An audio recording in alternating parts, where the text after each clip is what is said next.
Okay, and we're back with the 2019 Dodgeball World Championships. We're here in Cancun, Mexico. We're about to start our first match of the day. Team Mexico versus Team Argentina for the women's side. Just so everyone knows, the schedule after this is going to be Team Mexico versus Team Norway for the men's side. That'll be all for today. But yeah, let's start with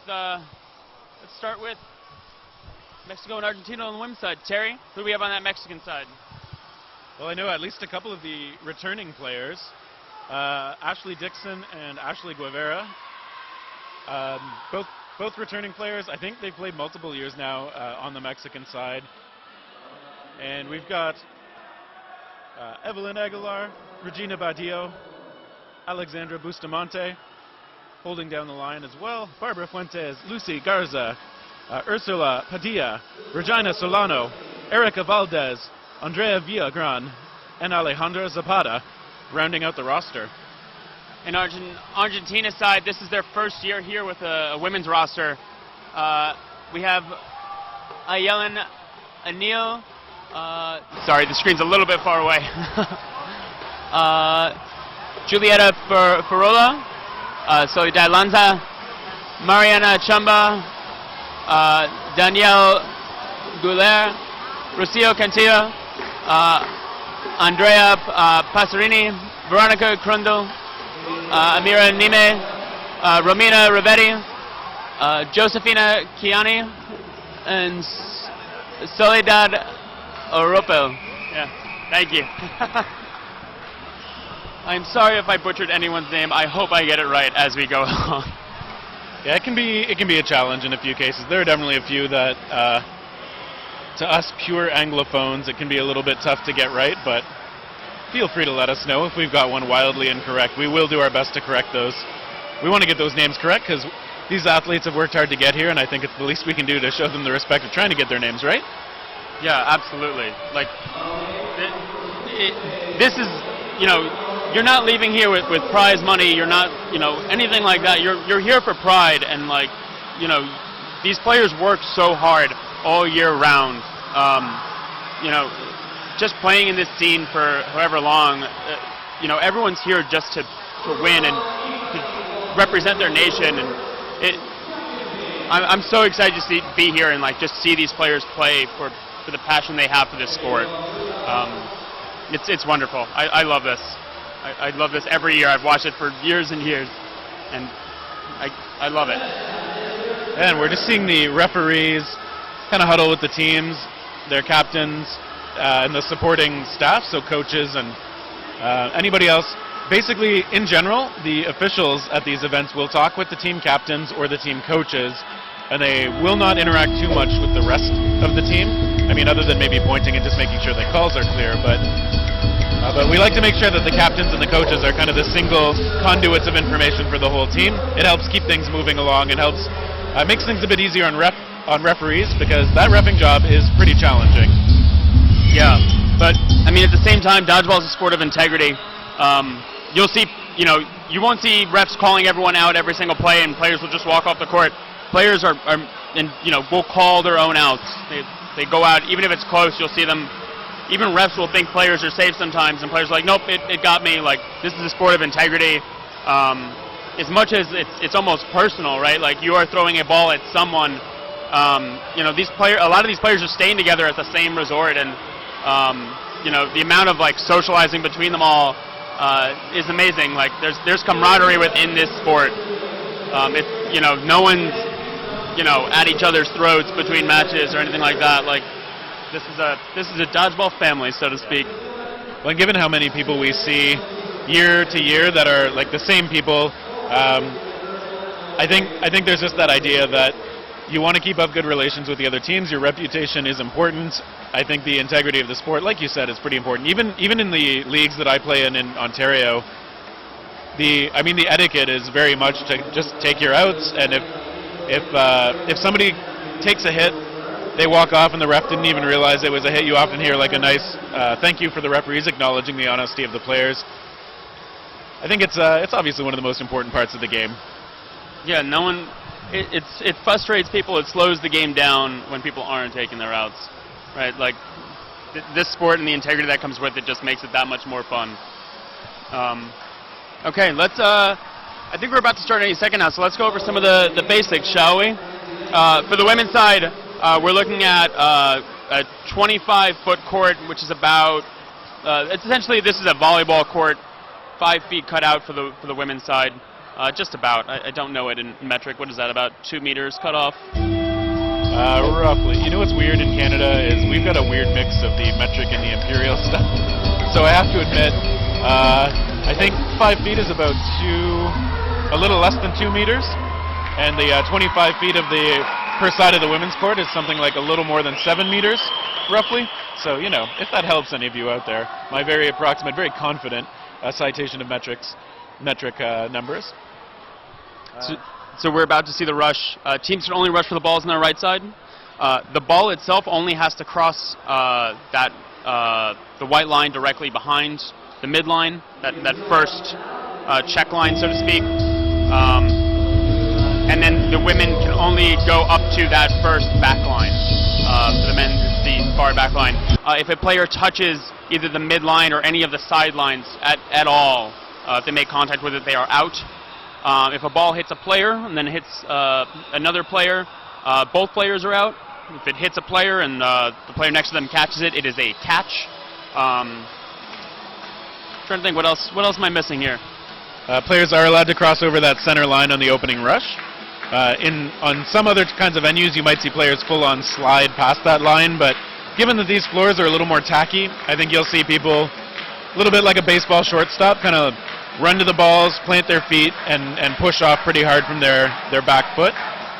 Otherwise, for rules, I mean, you'll see on the sidelines for each team, there are people in the team jerseys wearing pinnies. Those are the ball retrievers. They may well be active players in several cases, but since you can only have 6 people on the court per set, often the other players who aren't currently in that set may be the ball retrievers. It helps keep them warm. But basically, when those balls move out of play, somebody's got to go get them.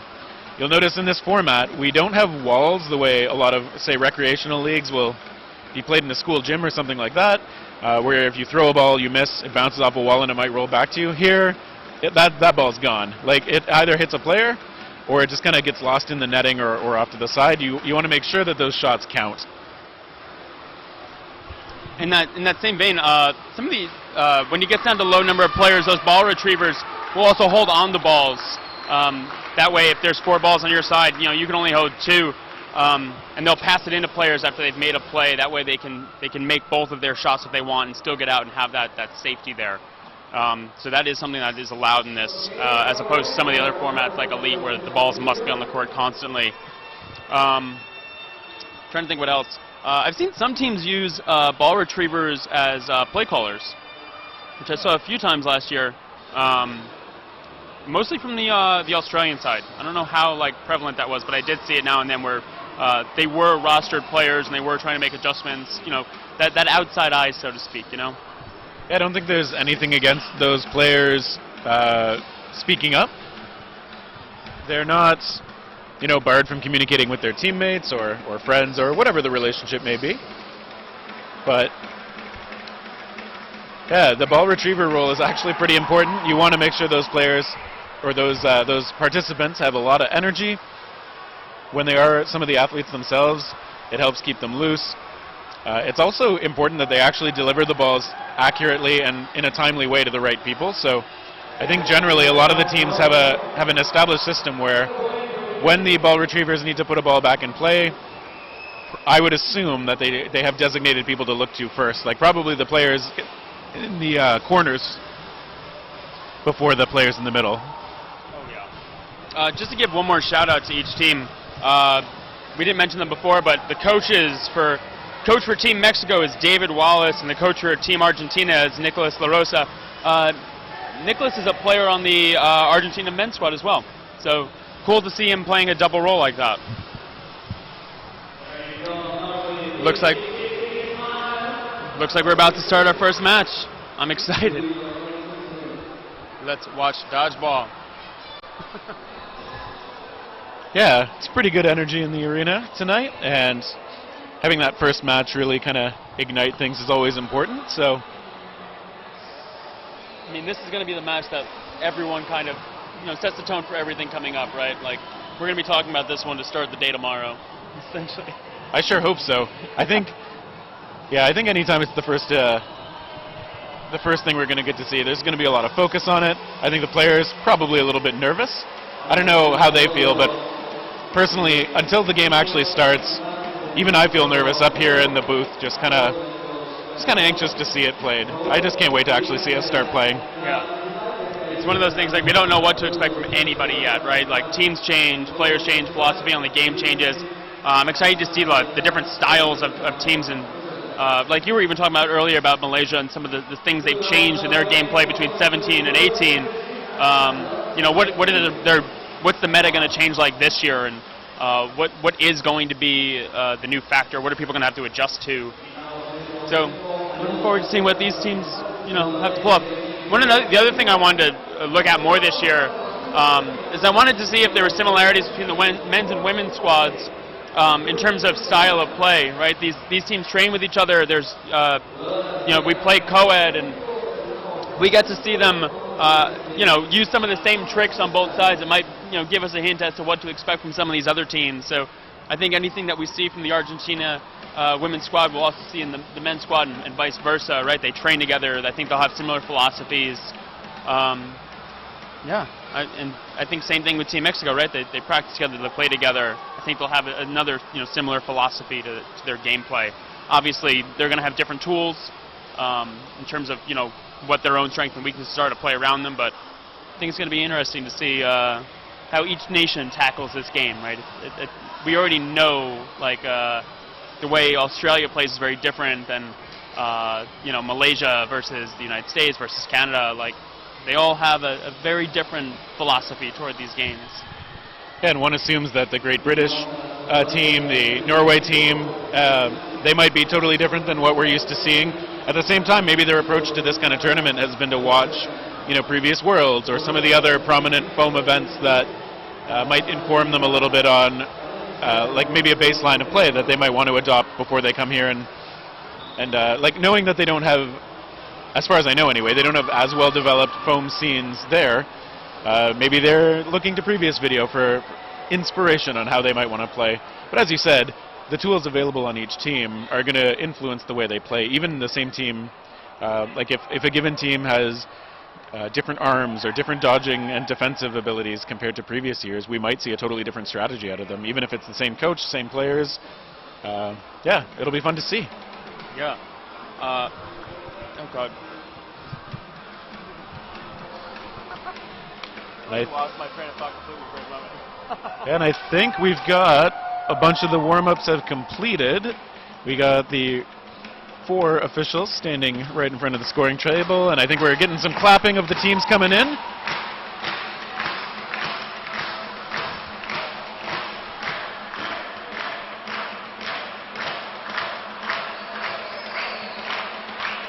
Or maybe not. There's a lot of clapping at least. I think head referee Ian Asang over there talking to Alex Svedlovsky. That's the Argentinian men's team rooting on the Argentinian women's team right now from the stands. That's them chanting. Yeah, the Argentinian men last year were very passionate, very emotional group, people, very hypey. And I already, in this event, even just during the warm-ups, those men were very energetic. I always appreciate that. A little bit of enthusiasm being brought to the game, even before the matches start. I appreciate that quite a bit. And I think the Australian side has the Melbourne Murglers. Can you give us some context on the Melbourne Murglers? No, actually, I don't know the story for that, other than it's a really awesome team logo and jersey. I know they got some kind of inspiration from Canada's Jason Mergler. They found a picture of him from a previous World Championships. I believe photoshopped him into a suit and then printed it in the style of those old Obama like hope pictures in the 3 colors. And yeah, just made a jersey out of it. Fantastic. I think in general it represents how Australians are a boisterous group, both as players and fans. Yeah. they were definitely one of the loudest cheering sections for each other last year. Like, anytime a play was made, they had chants, they had everything. Like, that team was like the pinnacle of like cheering. Them and the Canadian side too. The Canadians were like really like rooting for each other. Like, they were very vocal. Those two teams are super passionate about watching and supporting each other. I really appreciate that. Like, even at the local level, when people stay to watch that rec league final, like, I appreciate that, right? Like, staying and cheering and rooting on your local player. Okay, looks like teams are going to enter the court. Let's see. We have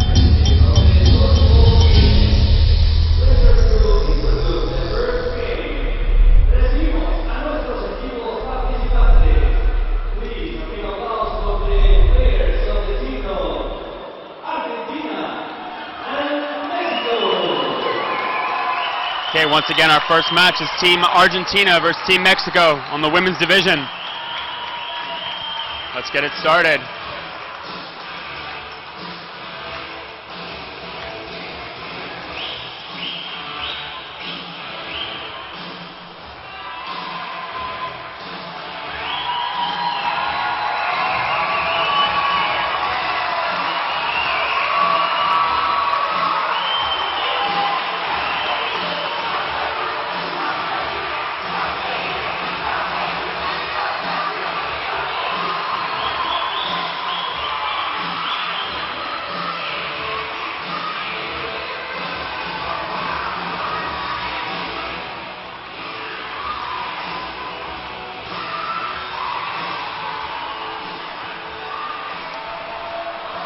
So once again, the format of the game is 2 20-minute halves.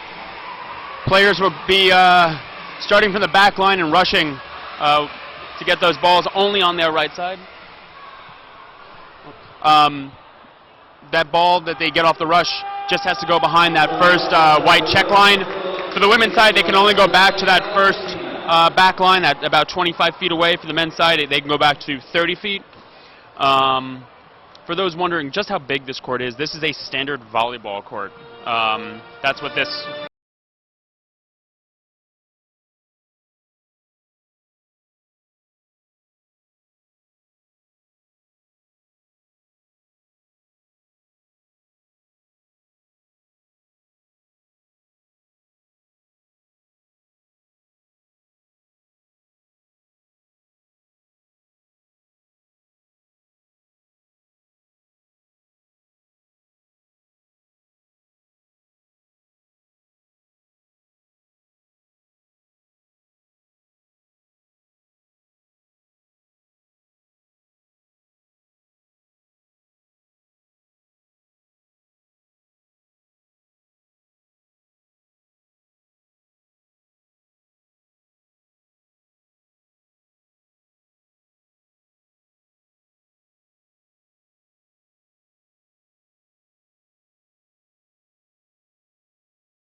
Okay, everybody. Hi, this is Jake Mason. I'm joining the team a little late. I heard there's a dodgeball match of some sort going on here in Cancun. I happened to be on the beach and got dragged into this. But I couldn't ask for better company with Mr. Bill Fisher and Terry Thrasher, who have been keeping you entertained. Who do we have coming up right now? What's going on? So we're about to start now with Team Argentina versus Team Mexico for the women's division. First match of the tournament. Once again, 20-minute halves. We're about to get this started.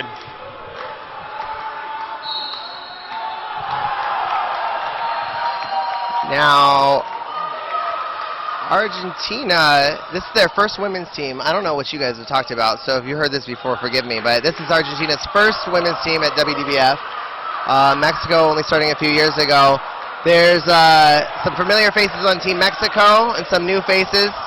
If you look out there, I'm already giving a shout out to Miss number 17, Miss Alexandra Bustamante. Yes, I do play favorites, and she's an amazing human being and an amazing dodgeballer. Taking the corner over there, pump faking, not really putting him off. Argentina did not seem threatened, and one already out, stepping over the line. Those soft lines are tricky. So just to reiterate some of the rules. Big catch, number 4. Dixon. That's Dixon. Each side, when they have ball advantage, they have 10 seconds to make a shot. That's why you'll see these teams come together quickly and get to that line quickly. They want to be able to do pump fakes. They want to, force the plays they want. They only have 10 seconds to make that play. Any thrown ball will reset that count. On either side, any thrown ball on either side. So even if you don't have advantage, if you have advantage and the other side throws, it'll reset the clock. Also, what happened back there earlier is the line is lava. Everybody, you'll hear us say that a lot. The line is lava. And what happened on Argentina is she stepped, one of the players' back foot went over the line, and she was out. You can't even touch it. You can't even touch it. Once again, for the women's division, they only go back to that first back line, not that second back line. That second back line is there for the men's division, a little bit longer. Terry, what are you seeing so far? Well, I actually think the Argentinian women are coming out with more aggression than I expected. But Team Mexico, they're just kind of connecting on a lot more of their shots. And yeah, kind of really overpowering that first set to take a 1-0 lead. I think one thing we're definitely noticing, the Mexican team playing sort of classic with their corner players providing pressure for their team when they're on defense. They're really quick to call their plays and come up to the line too. We saw, I would say, some really good throws coming out of Ashley Guevara and a big catch from Ashley Dixon to kind of set up that point for Team Mexico taking that early lead. Okay, we're going to get started now with match number 2. Mexico is up 1-0. We got about 17 minutes left. So Mexico is able to score a point in under 2 minutes. But Mexico's had a few years under their belt and a lot of experience, and Argentina is, again, this is their first time, so we'll see how they go. Just so everyone knows at home, the game clock on the screen is a little bit different than the game clock on the court. So if you're wondering why it might reach 0 or anything like that, they're just a little bit out of sync by about 20 seconds or so. We're on Cancun time. Okay, let's see what Mexico... Double commit. We're actually seeing the corners from Argentina playing really defensively right now. We can see number 5 on Argentina's left corner actually kind of turtling down on defense whenever Mexico's on offense. I think we're going to see her do that again. Yep. So their players holding the balls will get right into that defensive stance. And one thing that I would kind of expect them to do as the tournament goes on is get a little more comfortable being at least a little bit threatening with those balls. If you're always in a purely defensive stance, the other team knows they can do whatever they want to, you or their teammates, if they can just hit that shot. Team Argentina using not dedicating balls to their corners either, which is a little bit different. Not like completely unsurprising. I think Team Canada plays with essentially their 2 and 5 being their corners, so to speak, their ball holders, and putting up more pressure. So interesting to see them not play in that 100% classical sense, you know? Yes, I'm sorry. I was going to change off that subject real quick. If you're watching at home, we will have the ability, go ahead and make sure you're following the WDBF World Dodgeball Federation on Instagram and Facebook, the Federation Mexico on Dodgeball on Facebook and Instagram, and you can ask us on the USA Dodgeball Instagram at USA Dodgeball. Send us your questions for the live stream.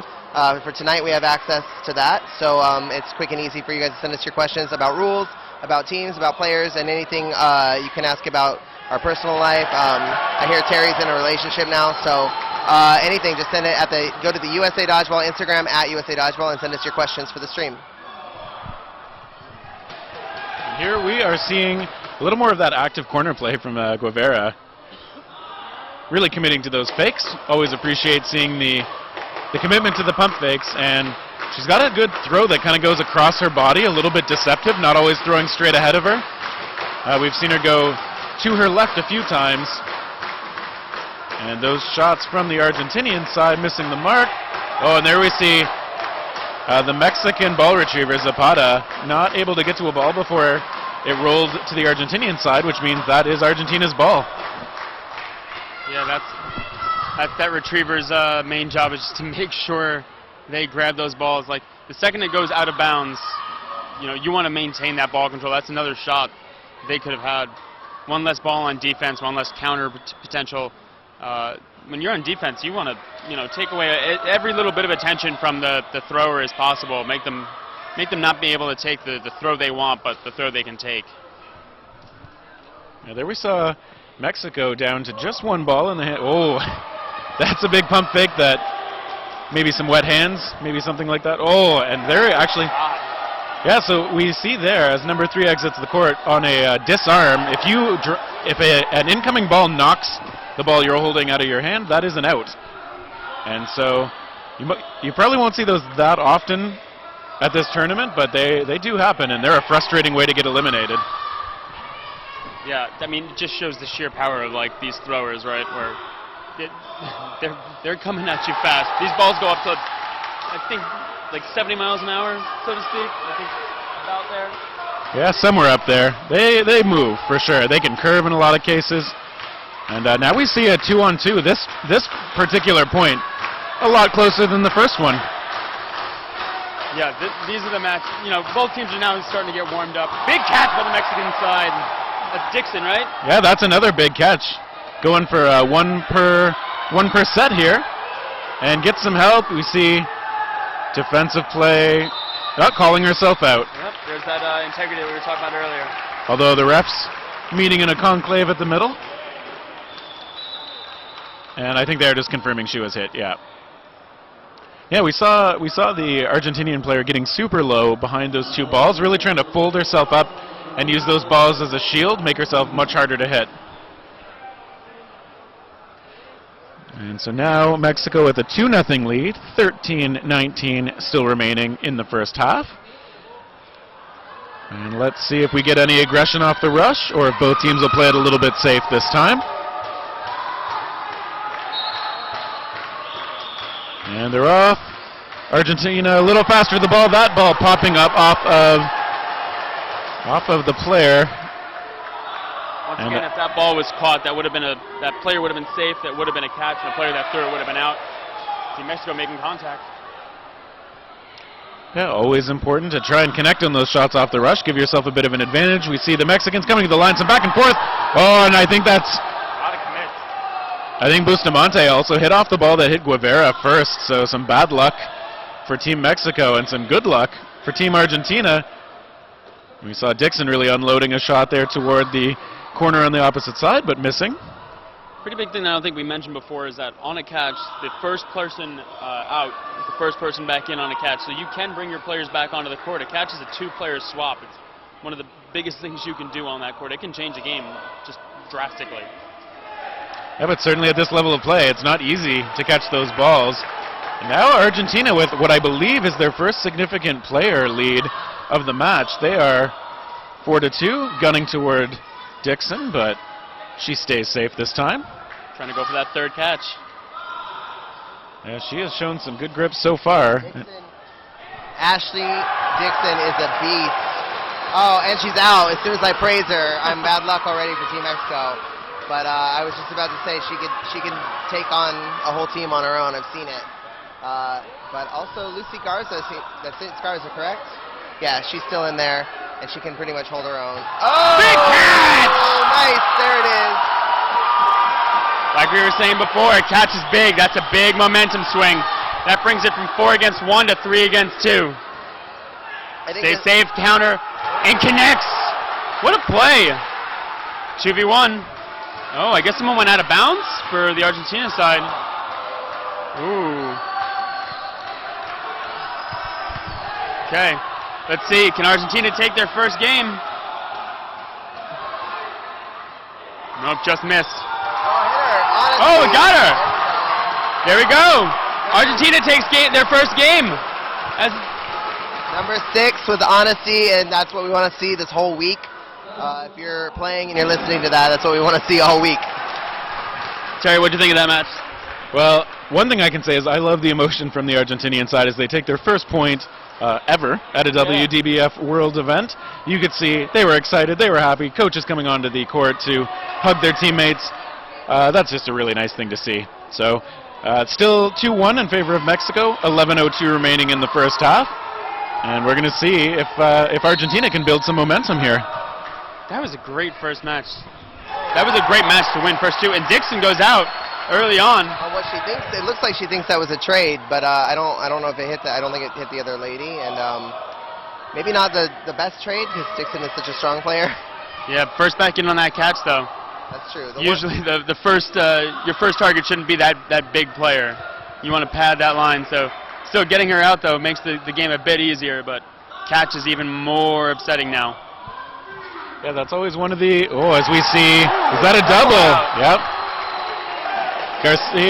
Garza just hit out on the ricochet there. So those balls are live until they hit, the floor most of the time. So if you do see that first ball in the air and you can make a catch to bail out your teammate, that's good. But sometimes those ricochets end up victimizing a second player too. And there we see a big shot, knocking Aguilar out.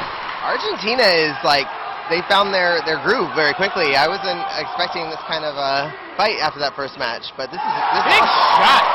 Okay, we talked about it earlier, but the Argentina side in their warm-ups, they were really practicing those coordinated fakes, and it's really showing off. Okay, I think it's 2-2. It is. I also just want you guys to look at that again. Team Mexico with a hit that the refs did not see. Ali Bustamante with her hand up. The dodgeball is built on the honor system. The refs cannot see everything, and the players need to be honest, and it's what separates us from the animals. And Team Mexico is showing a great integrity right now. Yeah. Okay, we're getting into our 5th game of the match. We've got, I think, 9 minutes and 45 seconds left. Don't believe the clock on the screen right now. Can you hear the Argentinian fans in the stands? Those guys are in the stands making all that noise. I'm sure you can hear it through our mic. Yeah, they are cheering passionately. They are right in front of us too. Okay, let's see, what can the Argentina side do here? Ooh, big catch. This is what we talked about. And throw it in a huddle. Deflected into one of her own players. Oh, that's a huddle buster. Yeah, one of the things we saw on the catch made by Mexico, though, Team Argentina throwing 2 balls, but they were staggered by so much that the player was able to react to the first one and then just make a play on the second one, which, and hey, Bustamante with the catch of her own again. Right. I think her and Dixon now are competing for most catches in this match. Okay, double commit. Both players going to the right side and throwing left together. I think they've learned throwing at Bustamante straight on. He's vulnerable to a catch. Okay, she's safe. When you see those balls being thrown across, those are retrievers trying to get the balls. Oh, another catch!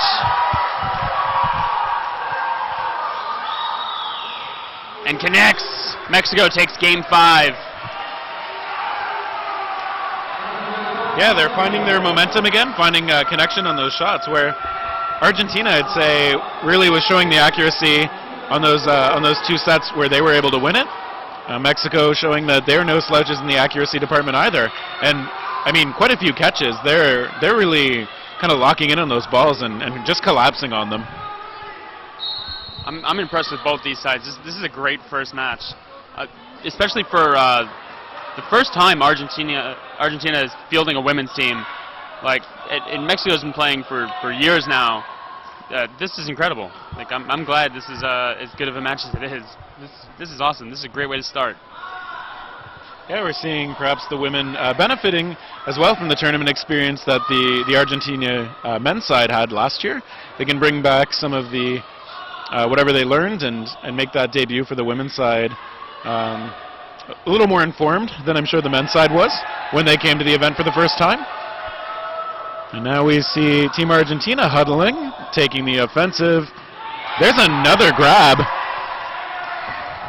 Remember, the clock you're seeing on the screen is going to be a little different from the game clock here. Oh, and I hit almost a save. She didn't quite get there in time. But as I was saying, the game clock we have at 7:14 right now, so the clock you're seeing on the screen at 5:48. It's about a little over a minute behind. We will keep you updated here once it gets closer. So once you see the clock on your screen hit 0, just remember it's not 0 here, and we'll keep you posted as to how much time's going. And you can stop texting us, we're aware. We'll get things figured out. This is still day 1. We still have 5 more days of this after this. Yeah. Something like that. Round robin for 2 more days and 2 days of bracket after this. Okay, each side with 4 apiece. 4 balls in hand for Team Mexico. Let's see if they do another double commit. Yeah, they've been doing this a lot. Ooh, big shot! Argentina is not afraid to take these long shots at all. Yeah, and the back and forth there, they knock out 2. Aguilar exiting the court as well. Now we see Dixon and Guevara, the 2 Ashleys again, kind of holding down those corners. You see Guevara calling the play. They both go to the opposite corner. Great shots. And another one from Dixon connecting. And Argentina now down to 1 after those accurate throws from Team Mexico. And I think the refs are talking. Did that ball come from the retriever? I didn't actually see where that came from. But I don't think it was. I don't think it was an actual attempt at hitting. I think that's a penalty, right? Yeah, there is a rule where your throw has to actually look like you're trying to connect with the other person. I mean, you might not always be aiming for dead center on the person. You might be trying to bait something out or read movements that they've made before. But definitely, you cannot just reset the throw clock by just kind of gently rolling a ball to the other side or missing wildly. Balls will slip from time to time, of course, but if the refs feel like it's a deliberate miss, that can earn you a warning, certainly. I see that being an issue here this year because it is a human environment here on the beach and in the jungle, on the beach jungle. And it's already warm in here, and we only have 1 game going on, so I can't imagine during the middle of the day when it gets hot. Oh, 1-on-1, Captain Guevara versus, let's see, what is that, number 5? I can't read her number from up here, 6 or 5. An Argentinian player. And let's see what happens. Guevara with a throw. Again, it is a bit moist. Oh, that looked like it. Oh. I'm betting that Ashley thought she got the hit for a second and let her guard down. Yeah. Looked like it was close. That blocker looked like it either hit the ground just in front or it's a little close to call. From her perspective, definitely looked like it might have hit, but we'll see. You can't let your guard down, Yeah, you got to play through it. You got to play through it. I think she only hesitated for a second, it looked like, but then it was enough. Yeah, that's all it takes. Team Argentina up 3-2. Takes that rush shot. Oh, 3-3, sorry. The score did not update on the screen. Yeah, and now we're going to see Mexico back on the attack. 4 balls, they elect to throw 2 of them, and they connect. Number 3 knocked out, but on the return, Aguilar as well will head to the sideline. And I would say holding those. I was going to say holding those balls for blocks, like holding 2 balls. As we're talking about humidity in this gym, I don't think that's going to become a very good idea as we go on through the week. It's going to get slippery in here. Maybe saw them with mop buckets and sponges all over. Hopefully keeps the moisture at bay. Mexico, you don't have to, when you have 4 balls, you don't have to throw 2. You can only throw 1 if you'd like, but they're choosing to take those double shots every time. It's a very aggressive tactic, which I like to see. I like to see that they're confident in their throws that they're going to hit, and want to take that player advantage. We see Argentina with those charge counters out of the corner pretty reliably. Coming out of the left corner, I guess that's the advantage, the very defensive stance that their corners are taking, is they can pop up and just, they elect not to do, they throw from the back that time instead of the charge counter, but if those corner players can keep themselves safe, then they'll be able to pop back up and go right on the offensive against the players who have just thrown. We see Guevara knocked out through the block there, but now Mexico is still too strong. Dixon, I think that shot bounced. The return shot, though, knocking out, I believe that's Garza on the far corner. Now Argentina is going to look to try and get themselves a lead. Dixon throwing both balls. I think she's ready to catch. She's been feeling those so far today. She's a catcher. She's an animal. Like, she's got this. Like, this is what she does. It might not be working yet, but it will. And when it does, she's going to, Tries to go for the catch, but doesn't come out with it.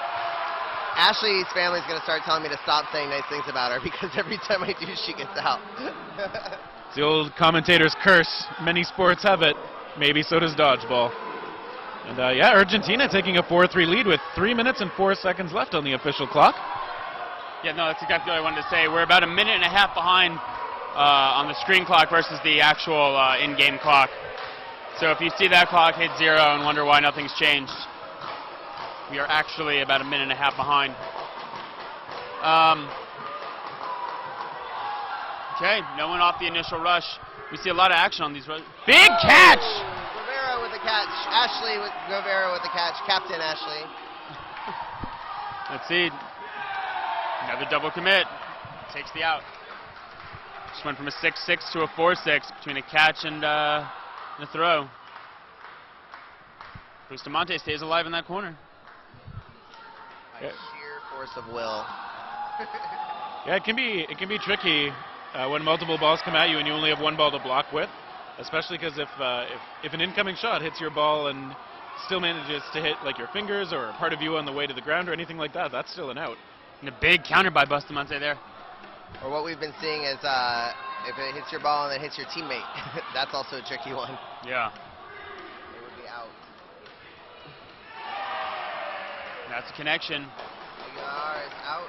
4 balls. This is where the outs on the side of Argentina is going to slow down a bit. Each player gets to hold a blocking ball for the most part. They're only going to probably throw 1 ball when they have 4, keep their players alive that way, and try to whittle down Mexico through that.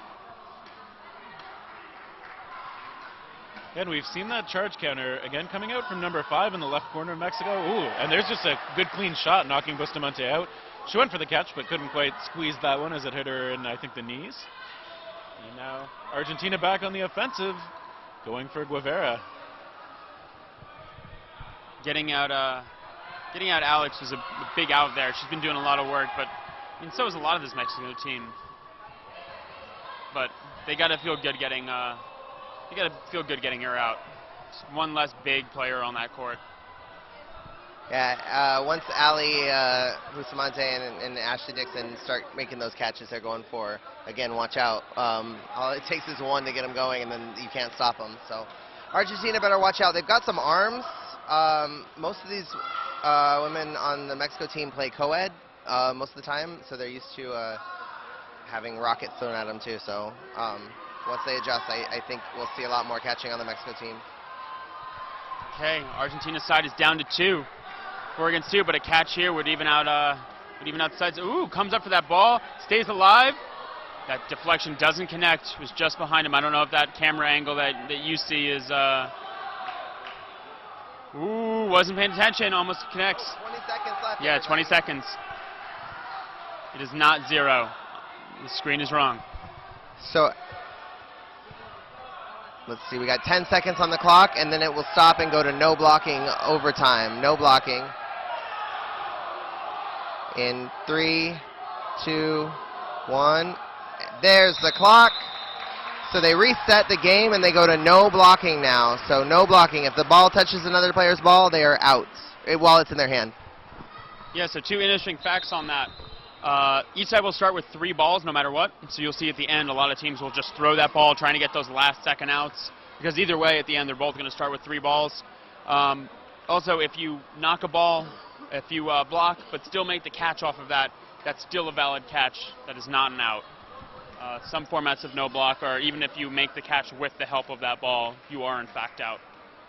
Yeah, exactly. But here, that ball that you're holding is basically still a live part of your body. So basically, if you just imagine that as if somebody got hit in the elbow or anything else, that's pretty much how to think of the balls that are held in hand in overtime. I'm going to say the difference between that is if you block in no blocking at all and the ball and you catch it, if it hits your ball and then you catch it, it doesn't matter because the second you hit your ball, you're out. So an extension of your body in some way, but also just it's kind of dangerous to have on you. I love no blocking. I always see people freak out. They forget. They instinctively block, and it's my favorite part to watch them do that and freak out. I've done it multiple times myself. My favorite is to go into no block, positioning myself with my blocker out intentionally, so that way someone's like, oh, he forgot it's no block, and then just catch it because they're aiming for my blocking ball. I mean, if you can do it, I'm not that fast. I've tried that, and then by the time my brain reacts, I'm already out. I don't know if they have a timeout right now. This kind of usually they'd reset immediately. They must have called a timeout. Yeah, each side gets 2 timeouts per half. 20 seconds, something like that. 90 seconds, 90 seconds. Probably. Some amount of seconds that is greater than 0 and less than 20 minutes. And yeah, we'll see how these teams play no blocking. Often people confident in their throw will be a lot more aggressive than they are in standard play. So Mexico comes to the line, and in that back and forth, nobody hit out initially. All right, number 5 taken down though. Both sides looking like they want to catch as their way to get someone out here instead of going for those throws. This Italian team has done their homework. They've been watching footage. Argentina. Oh gosh, sorry. Ooh, big connection. Tries to come through and make the catch. And the reaction was amazing. Yeah, so sorry. The Argentinian team has definitely done their research. Having right out the gate, they seem to be very knowledgeable of kind of their dodgeball IQ is showing, and it's good. They don't have a lot of women's dodgeball in Argentina yet. They're building it, and this is great to see for a first outing. They're going to switch. I don't know how much time is in between now, but looks like they're going to grab their bags, move over, and yeah, what do you guys think so far? I think this match is like absolutely crazy. I wasn't expecting this from a first-time team out of Argentina. Not like just they look confident out there. They, it's clear they've been doing their work. This is a confident team. They know their roles on the court. They're playing it well. I think after that first or second game that they got their gears going and they looked like a solid machine. Their pump fakes have been coordinated. Makes it hard for the defense to know where that throw is actually going to come from. Team Mexico on the other side looks like they've got they're ripping shots. They're confident in their throws. They're playing more aggressive, but they're hitting, right? They're forcing them to consider double teams every time the other side has 4 balls. And I'm excited to see this second half. Terry?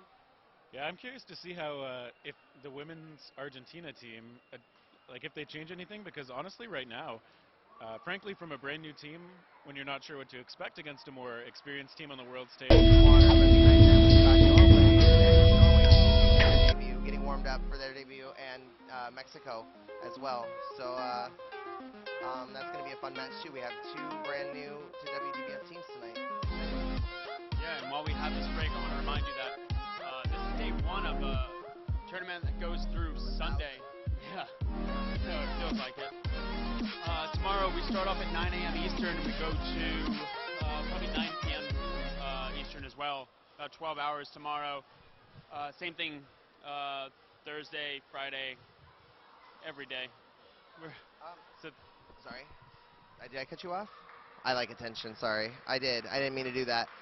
Reminder, if you hit up at USA Dodgeball on Instagram, if you go to our story, you can ask us questions. I was going to say a couple people, Kels3189, I'm not sure exactly who you are looking at it, but the weather is fantastic, just so you know. It's, again, a little humid, but we don't care because we're in paradise. So it's amazing. And Mike Winward asks, what are some workouts or training techniques for dodgeball? Does anyone have anything they'd like to... What was the question one more time? What are some workouts or training techniques for dodgeball? Okay, from someone that's done a lot of physical therapy, I can tell you, do not forget to work out your rotator cuff. Like 5-pound weights is like all you need. Like you really just want to engage those small muscles and just look up rotator cuff workouts. If you want to play this sport and last, don't neglect it. Someone that spent way too much money on physical therapy, like, take care of yourself. While that is a valid point, just on the screen you saw those people at the beach. That has been my workout training technique for this training.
Okay, double team coming from the center.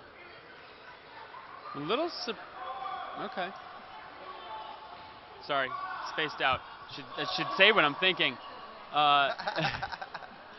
There's that counter throw. The microphone is on, sir. No, interesting to see some of the pass-offs they're doing at a corner coming from offense to defense. It's always interesting to see that. Makes you, whenever you see like a new player come up with a ball that typically doesn't have it, you know, typically your corner's up there and you pass it off. Usually that player is involved in a play, but it's good to see them swapping up even when that's not the case. Yeah, see there we see on the Argentina side again, swapping to that corner. You typically want to give your corners that pressure. Makes it, you know, if both corners are putting pressure, it's hard to dedicate focus to both sides. You can't, you know, split your eyes unless you're really training hard at that. So, you know, just puts them a little bit more in the back foot, doesn't let them take the throw they want to without putting themselves in a little bit more danger if they're not paying attention. We can also hear the Argentina sideline and the fans in the stands really cheering on the team, making a bunch of noise, possibly louder than the Australians. I'm just going to say that right now.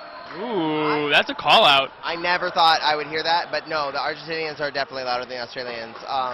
Check out WDBF at World Dodgeball Federation on Instagram later on their story. You're going to see all the teams behind the scenes getting warmed up. And I love my Aussies, but man, Argentina just kills it. You'll see that on the Instagram again at World Dodgeball Federation. We'll be sharing it at USA Dodgeball. Send us your questions, follow us, like us, and yeah. Okay. Mexico's going to throw a double team, and they do. Yeah, they really seem to prefer, when they set up on offense, Mexico is usually throwing two. I think that's usually one of the most efficient ways to spend balls on offense. If you have four and you can leave yourself with two to play defense, throwing two at a single target is a good way to maximize your chances of actually eliminating them. One less ball to put pressure back on, though, so you know, maintaining three on defense is good. You know, reduces the target, makes you a little bit more fortuitous. Is that the word? Yeah, but the trick is though, if you throw a third, you know what? Big We should just shot. Yeah, there's some good accuracy there from Team Mexico again. Yeah, I think number 11 called out by the referees. Just good decisive work, and Guevara going for a catch in the corner, but she's taken out as well. She's a key player to eliminate for the Argentinians. Especially because she just made two huge pressure plays and came out with a connection on one and almost a foot shot on the other. So that was a good choice by the Argentina side to take her out. It's a little less pressure on the court. She's been performing well in this match. And there we see Dixon not quite able to find that catch, just couldn't squeeze it as it hit her body, but Argentina still 2-on-3 going toward the middle. I believe that's Solano that they're trying to take out. That was an interesting move. I can't see the jersey name, unfortunately. It's a little hard to see from this perspective, but trying to double up on the one corner and leave the other corner fully exposed by her own choice. And another double team. They're really committing. They love those double teams on those corners. Yeah, but we're seeing a lot of the counters from the back corner from Team Mexico. They're timed pretty well to attack right as the Argentina player lets go of a ball. And there we see some staggered shots at the opposite corners. The counters missing. And we're still at 3 players for Mexico, 2 for Argentina. So if you're asking yourself, why does one side have to throw and why does one of the other sides have to throw if there's 6 balls in the court? So if both sides, if one side has more balls than the other, it's that team's turn to throw. If they both have the same number of balls, it's the team with more players. But if they both have the same number of balls and players, then it is a big catch right there. He's going to bring it to 4 against 1. If they have the same number of balls and players, the last team to throw does not have to throw again. And if it's the start of the match, the team that won is the one that has to throw on the next game. Yeah, so it can add a little bit of strategy into how many balls you want to leave yourself with. Oh, that might have been a disarm. Yeah, I think the refs are confirming that that is the case. And so, yeah, one of the 2 balls that number 18 was holding knocked out of her hand, which unfortunately for her does end the point in favor of Team Mexico. And that is 5 minutes off the clock for just one set. We've got 14:56 remaining in half number 2. Mexico has just taken a 5-4 lead, but that doesn't stop the Argentinian ball retriever from getting the crowd going one more time. Okay, I don't think Team Argentina has had a lead yet, right? I think they've either they started their comeback, they've tied, and then they've Mexico's been pulling ahead. So Mexico's been keeping pace with or just ahead of Argentina this whole time. Let's see if Argentina can maybe turn it around. Once again, this is Argentina's women's squad first time playing in this event. And they're looking confident, especially against a team that's been here as much as Team Mexico. And Argentina, not so much a going for catches team as a counter-striking kind of team. So we see some different styles from these teams in the opening match. We see a big shot there onto Guevara, knocking her down. Is that an underhand throw? You know what? I looked at the ball flying and did not look at the player releasing it, so I don't know. That's one of those interesting ones where I could only tell because she jumped the way it hit her knees and went straight down. Like, the way that angle has to be was either a submarine throw or an underhand throw. Underhand throws are so, it's kind of like a lefty pitcher in baseball, right? Like, where they're not as common. So when you go up against it, you're not used to blocking unless you really have a good player. We talked about Paige Peterson, right, having that same kind of throw. So if you have someone that can throw like that, I think it's an advantage to you, right, being able to practice against that kind of throw reliably. Yeah, I mean, the underhand throws are a little more common in the women's game, at least in North America, where you have some women who played softball and who are experts in that kind of throw. Very few players on the men's side that I've seen throw it at a tournament level. But in any case, we are 3-on-4 for Mexico, trying to even the odds a bit. But we see a block out of the corner. Actually, let's see, the refs, I think maybe they called that one as not a block after all. Looked like it skimmed her shoulder on the way through. We'll see what the refs are calling here. Yeah, they're calling over the coach of both teams here. I think they just want to talk As we mentioned before, they want to make sure that the refs are only talking to the coaches or captains of the teams. We see head referee Ian Asang there, decisively saying something. Someday, if we mic him up, we might know exactly what. But we will pause for a moment. The players on the court will get to talk a little bit. We need someone down on the court in the action. We need dirt. We need someone down there spilling the tea on why the refs are doing what they're doing. So I think during the tournament maybe we'll plant a mole and see if anyone knows anyone on Team Mexico or Argentina that we can text us. In the meantime, we're sure to send us your questions at USA Dodgeball, on our USA Dodgeball Instagram, on our story. You can ask us questions, and then throughout the week I'll have a better platform for your questions so you can get a hold of us right away. A lot of you are texting me random questions, and that's great too. We will get to that, and just stay tuned and keep watching. But I'm not giving my number out of this stream no matter how much you ask. I also have, if you leave comments in the stream, there's a ton of you watching that know me personally, or Jake or Terry.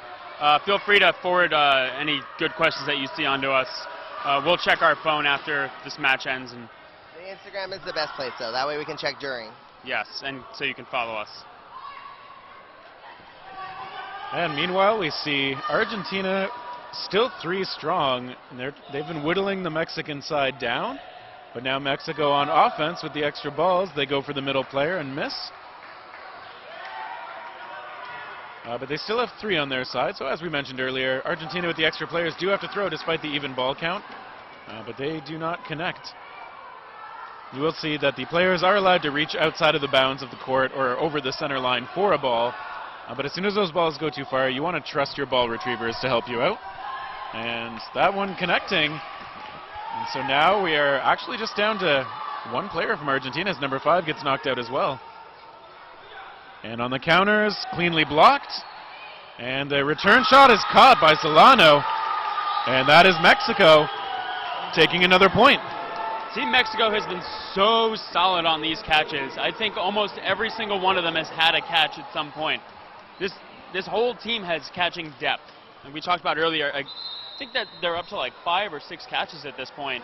I mean, I think it's actually even more than that. I wouldn't be surprised. They've been looking for them. They've been reacting. And just like really just squeezing the ball as it comes in. Just great job. Yeah, I mean, we're in game 10 now. And so with the amount of catches they've had, that's an extra player on the court consistently, right? It's essentially like you had 7 on the court for a time being. I think we saw a false start there. I think that was on Team Argentina.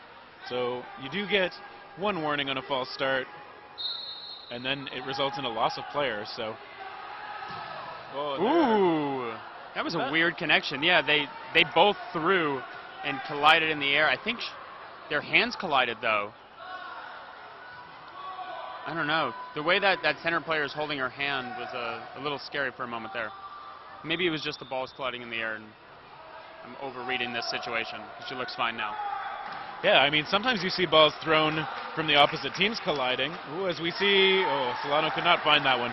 Sometimes you see those balls colliding in the air, but it's unusual to see 2 balls from the same side kind of hitting each other as they get released. So bad break for Argentina. Yes, so one thing to point out is that if 2 balls collide in the air from the same team, those balls are still live. That typically comes into play very close to an opponent where you're double teaming, usually not right next to your own players. We see Bustamante knocked out of the corner there.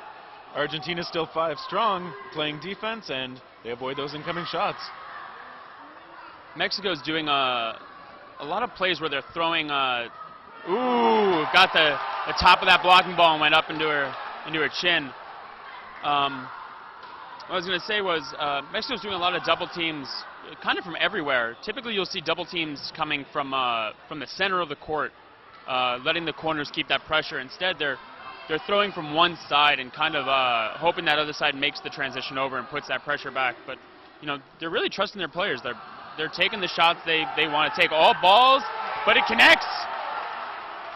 I think she's going to be very happy that she made that shot. I think her team would have been a little upset with her if she didn't after they had all balls.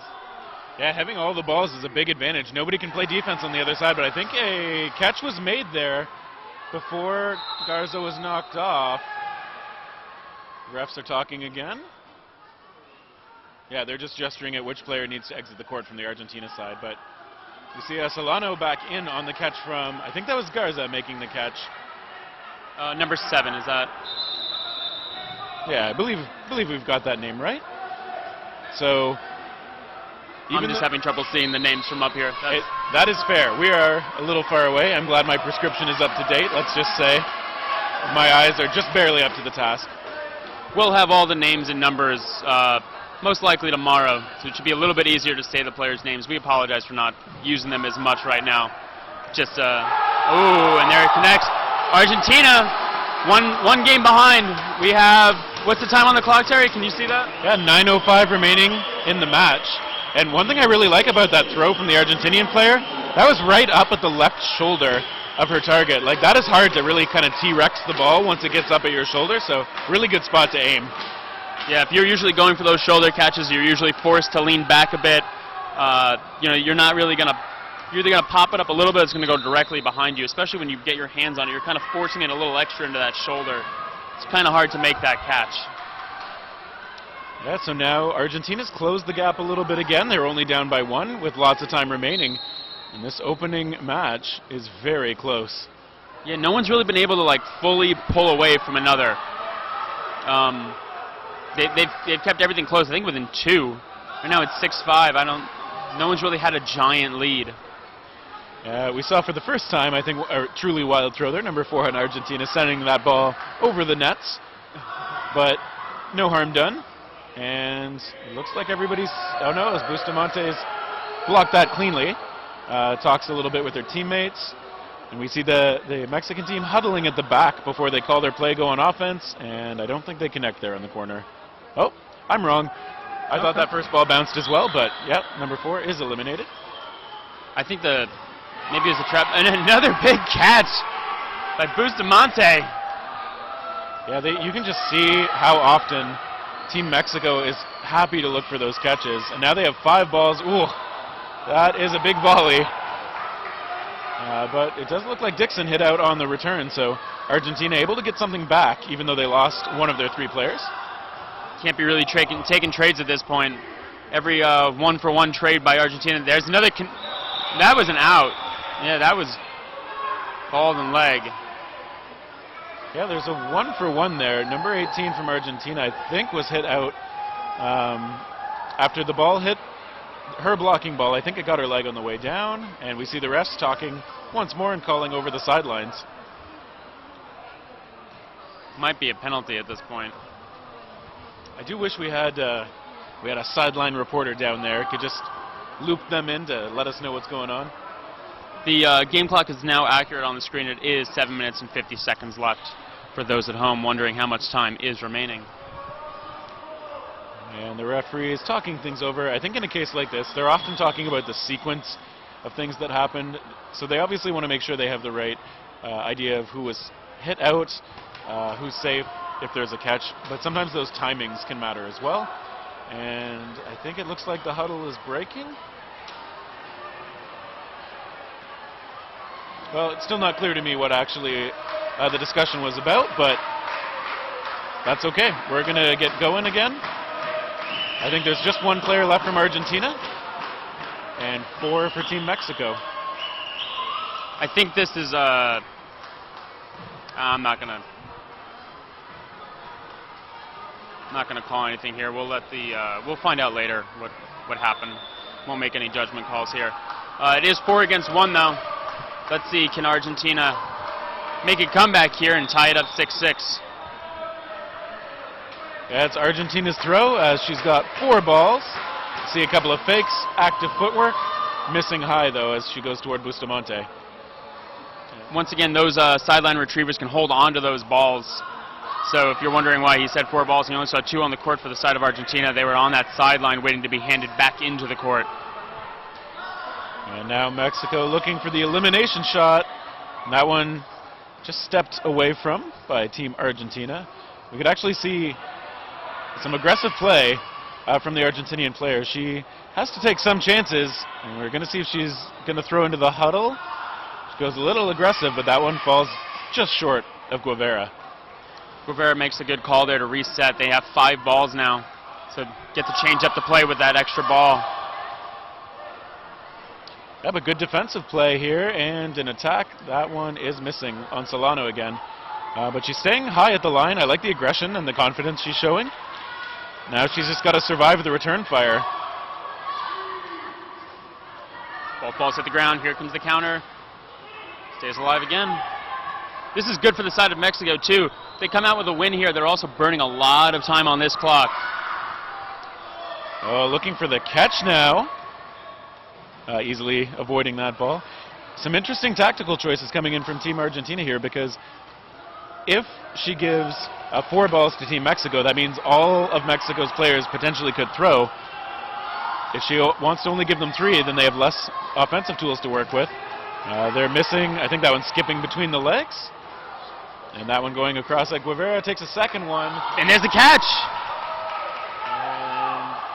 I think the refs are talking about whether it's skipped in. Catch. Yep. Yeah, head ref Yeah. Ian is saying, yep, that was a catch. He had a great viewpoint on it. Yeah, I think one of the things we're looking at there was that she touched the line, because she did roll out of bounds afterward, but I think she secured the catch inbounds and then came out.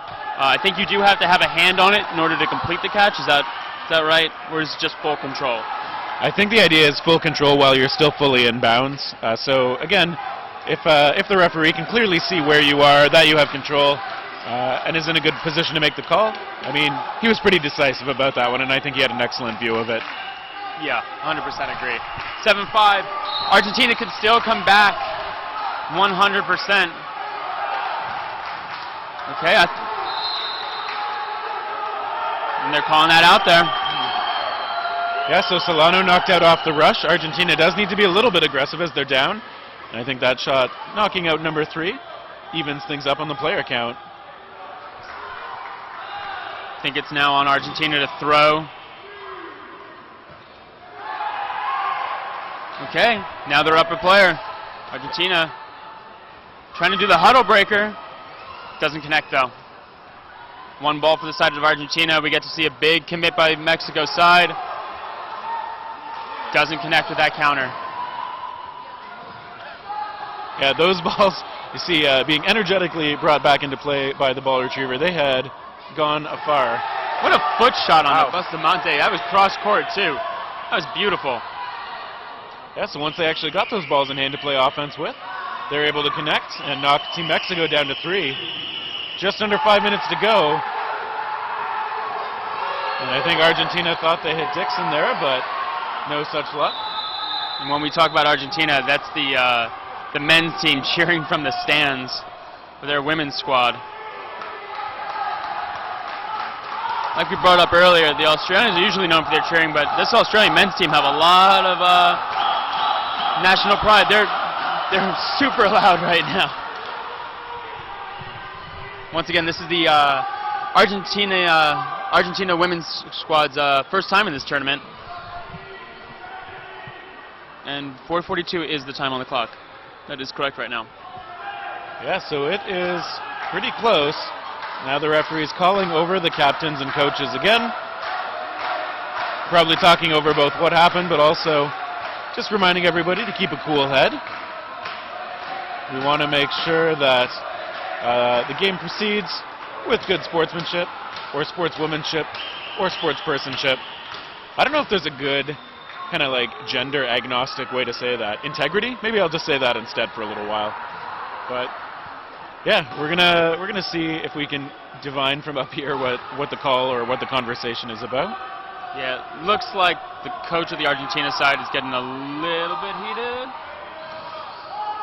At least that's body language from the ref. Once again, I am not in that huddle, so I can only read body language as best as I can. Argentina side has 5. Mexico side has 3. Let's see if Argentina can start a comeback, bring this into overtime. Yeah, they have the extra players to try and close this out, but Mexico with the extra balls. They go toward the corner, and they do not connect this time.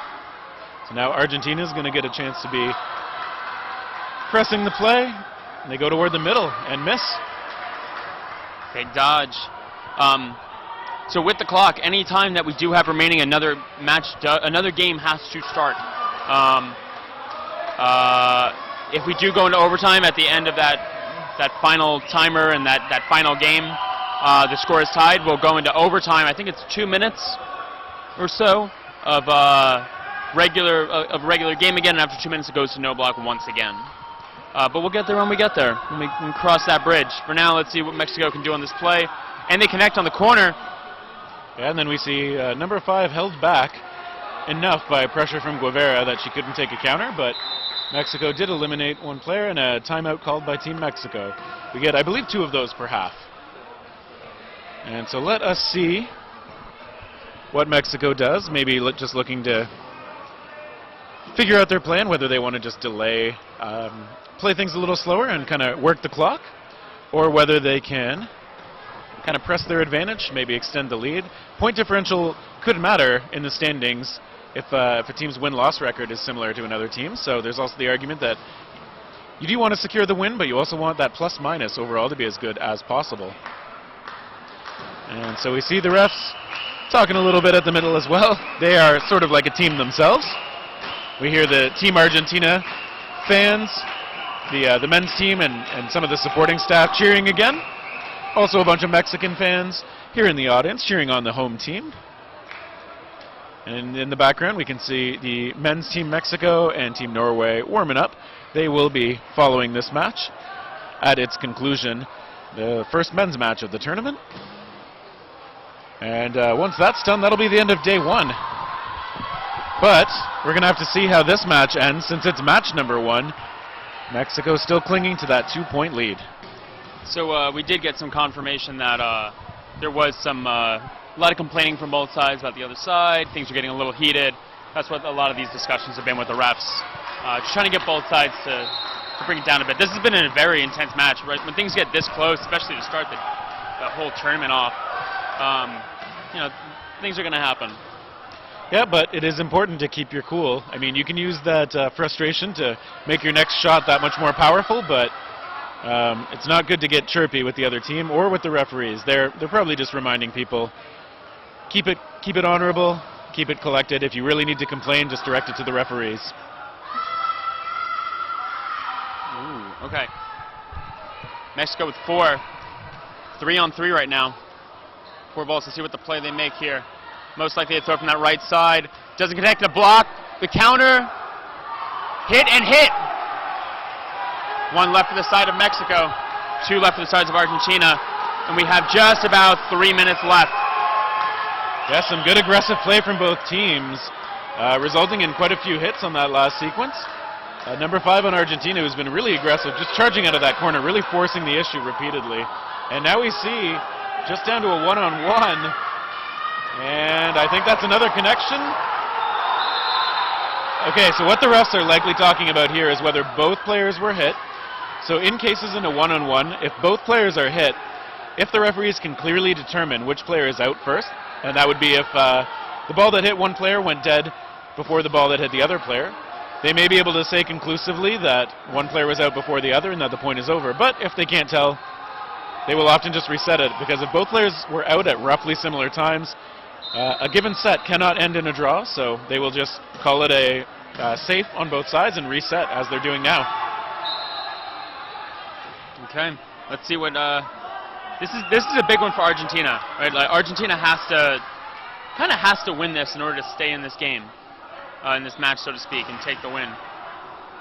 Yeah, and we see some good aggressive play, but the hit, and it's over. Aguilar closing that one out for Mexico. And now Argentina's going to have to play really quickly to try and close a 3-point gap with just 2:20 remaining. Yeah, they're going to have to get 2 wins and have some time on the clock left in order to take this match now. This is kind of that point where you got to play some hurry up. Yeah, so we'll see how aggressively they choose to play it. We'll see if Mexico chooses to sit back or continue to play the same game they've been playing, which has not been conservative by any means. Yeah, I think the aggressive style that Mexico's been showing is only going to help them in these, they don't really have to change their style. And it's kind of going to punish Argentina more if they do decide to ramp up and try to take the victory here. Yep, big catch. See, there we go. Yeah, and that was a good catch by Garza, kind of reading that the throw might come in kind of through the crowd, and just being ready to squeeze that ball as it comes in. Great grab. I mean, it doesn't help that, I don't think she threw it from the center line. I think she had to throw it from a bit back because the Mexican team was in fact a bit up the court, right? So taking essentially a 35, 40-foot shot there, and that connects there. Oh, big catch by Argentina, though. Yeah, and she immediately throws that ball, misses a bit high. But yeah, that might actually be the first catch that I can remember seeing from Team Argentina. They've been more of that blocking and counterattacking team. But yeah, that was a big one. They're going to need some of that with just 1 minute and 23 seconds remaining in the match. They've got to close out this one and one more with time left in order to still have a chance in this match. I mean, we've seen some quick, matches or quick games over the last year or so. At least, I have. You've seen for years. Well, I think, yeah, there are a few times that, a team is just hitting. Oh, we see a timeout for Team Argentina. I mean, sometimes the team just comes out firing and just hitting things, really feeling the catches or whatever it may be. And I mean, it's unusual to see a point closed out in less than maybe 30 seconds, but it can happen, certainly. But we just have pretty much exactly 1 minute remaining. And I think it looks like Argentina's coach is trying to keep his troops fired up. And again, they're gonna want to either push the pace if they want to play for the win, or they're just going to want to make sure they play really strong to make sure that they feel like they close this match playing as well as they possibly could. Either way, it's a long tournament, so you don't want to end a match feeling like there's anything you left on the court. Yeah, I expect that they're going to set a foundation, probably play the right way or something like that. Okay, nice delayed. Nice pressure from the side of Mexico to delay that pressure, not really give anything to the side of Argentina. Ooh, almost another catch, and there's two connections. One player left on the side of Argentina. And with just 40 seconds left, it's going to be a tall order for Argentina to come back in this match now. But there are lots of ways that they can still try to finish strong. As we see their player coming up to the line, couple of fakes, and gets the kill. 25 seconds left. And now she's going to have to look for those good, accurate throws again. But now Mexico, with one ball in hand, able to play defense. And Guevara looking for the catch, but missing. And just two left on the side of Mexico, but also only 5 seconds. Now one left. And on the counter, we see a miss, and that is time. And so that ball was released after the ref's whistle went, so not a catch there. I believe we will be going to sudden death, which just means a one-on-one with no blocking. Okay, so Mexico does take the match, but game score, the number of wins you have, is still important, I think, as a tiebreaker. So it is important that Argentina does still win this game. And so now sudden death. So once again, no blocking. We are going to need to see some fireworks just to make this match really kind of end the way it's been all game. And both players going, approaching a little bit warily. First throw coming and connecting. Good, clean shot from Aguilar, closing this out, making it 9-5. Team Mexico, the home side, starting off this tournament strong. Yeah, that was a great showing from both sides. Argentina, this is the first time their women's team has played in this tournament, and they came out looking strong. Team Mexico came out looking aggressive, and they were setting a pace, right? Like they were the ones kind of setting that pace and taking aggressive shots, taking aggressive plays. It paid off, and they're catching. Their catching was just absolutely phenomenal. Right? I think it was in the double digits. I think we said, right, something around there. Yeah, I mean, I kind of wish I'd been actually actively counting, because Team Mexico, just a great catching team in this first match. And we still see a lot of enthusiasm on the Argentina side. We've got quite a bit of cheering from the stands as well. We also saw some big hugs between the athletes as they went through the line. I'm not actually sure how well these players know each other, but regardless, even if they don't, there's a lot of camaraderie.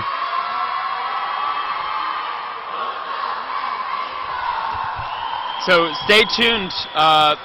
We're going to keep talking about this game, but up next is Team Mexico versus Team Norway in the men's division. That'll be the last match for today. Tomorrow we start again at 9 a.m. Eastern, which is 6 p.m. Pacific. We are here in Cancun, Mexico for the 2019 Dodgeball World Championships.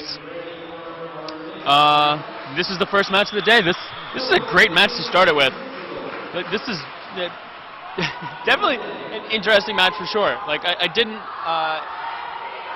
expect that much out of Team Argentina. For their first event to come out with that great of a showing. Right? That team looked composed, and there's a lot of talent on that team. I look forward to seeing what else they can do in this event.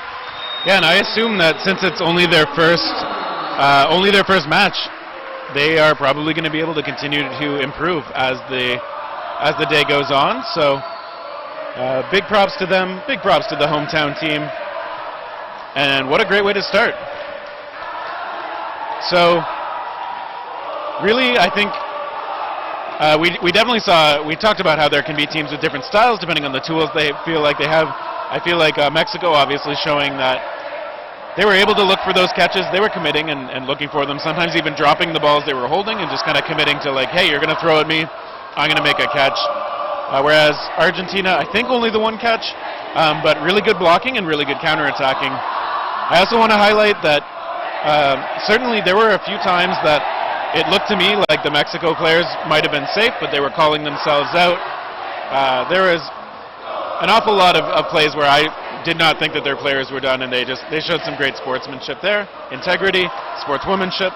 I'm going to find the right word for this as the tournament goes on.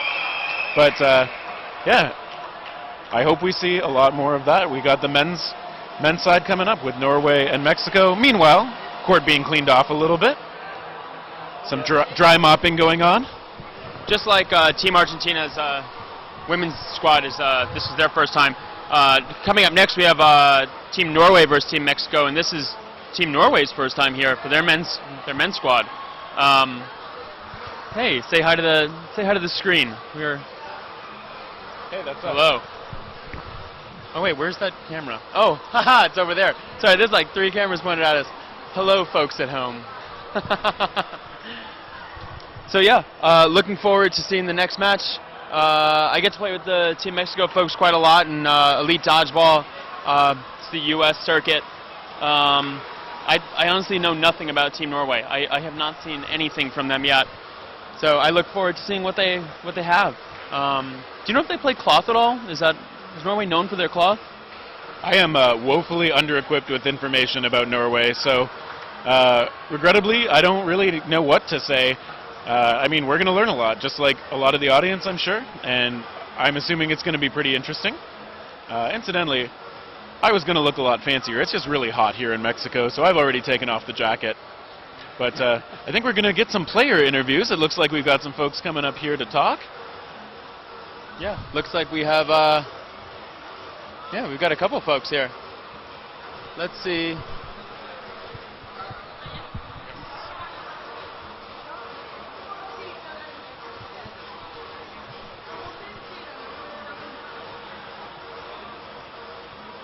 Okay. Yeah. Okay. We're gonna do an interview right now. I couldn't see it. Okay, we're gonna do an interview. Come on in here. I'm gonna squeeze in here real quick. It's we're still setting things up, so it's a little bit different than we had known. A little crowded right now. Camera, sir.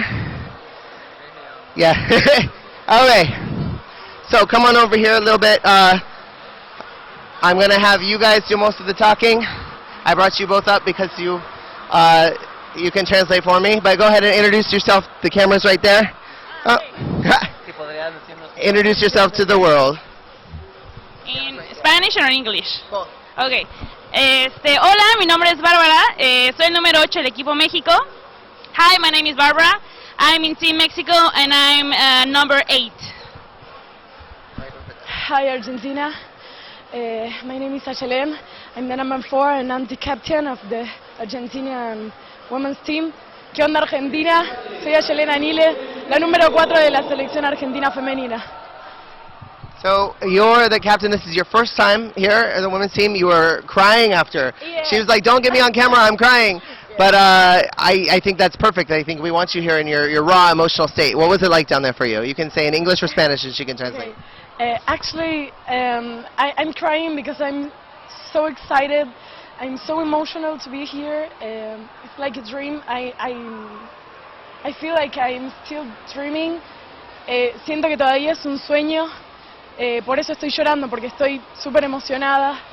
And I don't know. I felt like it was real once the game ends, and I still can't believe it. That's why all the tears that I was like letting into myself, now they are all out.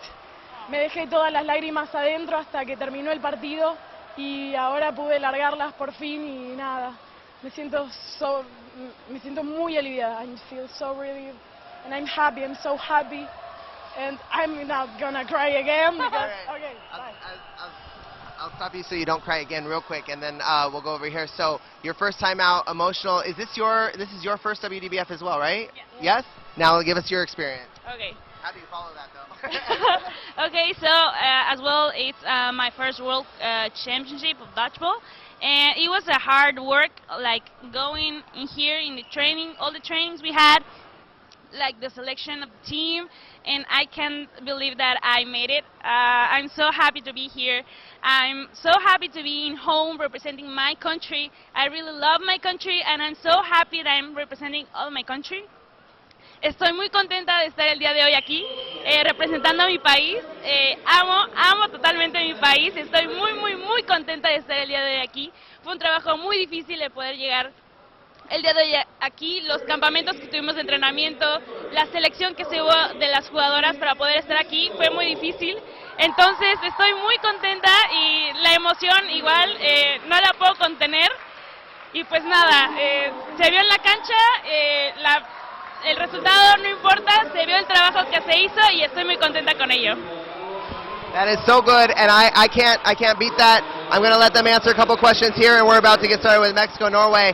He's got a couple questions for you for their stream. Back at home, we're about to start with Norway and Mexico too. You two are amazing. What a great way to kick off the event with all this emotion and love. I'm like already like I love it. And here we go. Me encantó definitivamente la energía que traes el equipo de Argentina completo.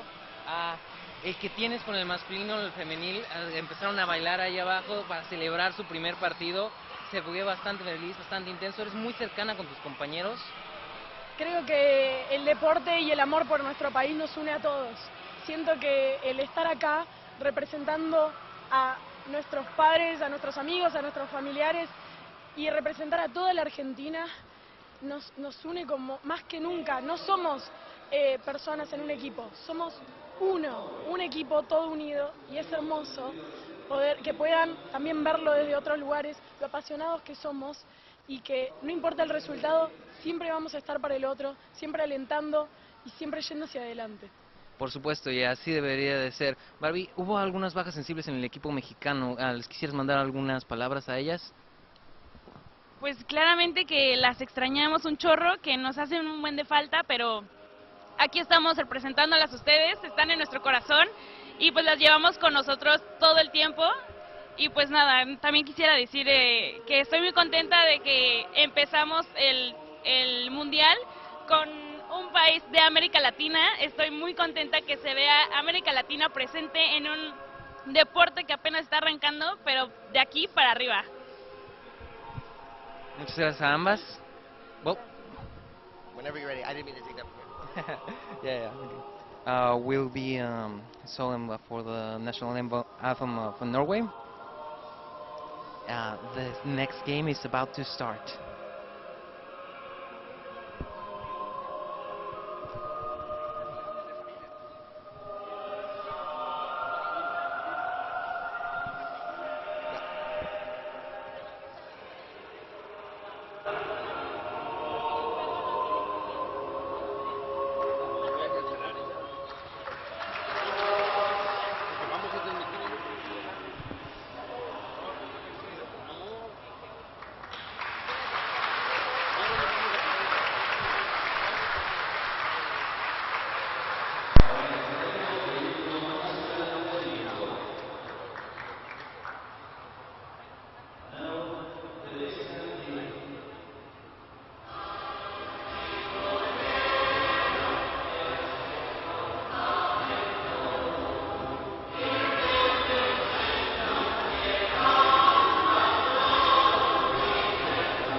Okay, we're about to get started.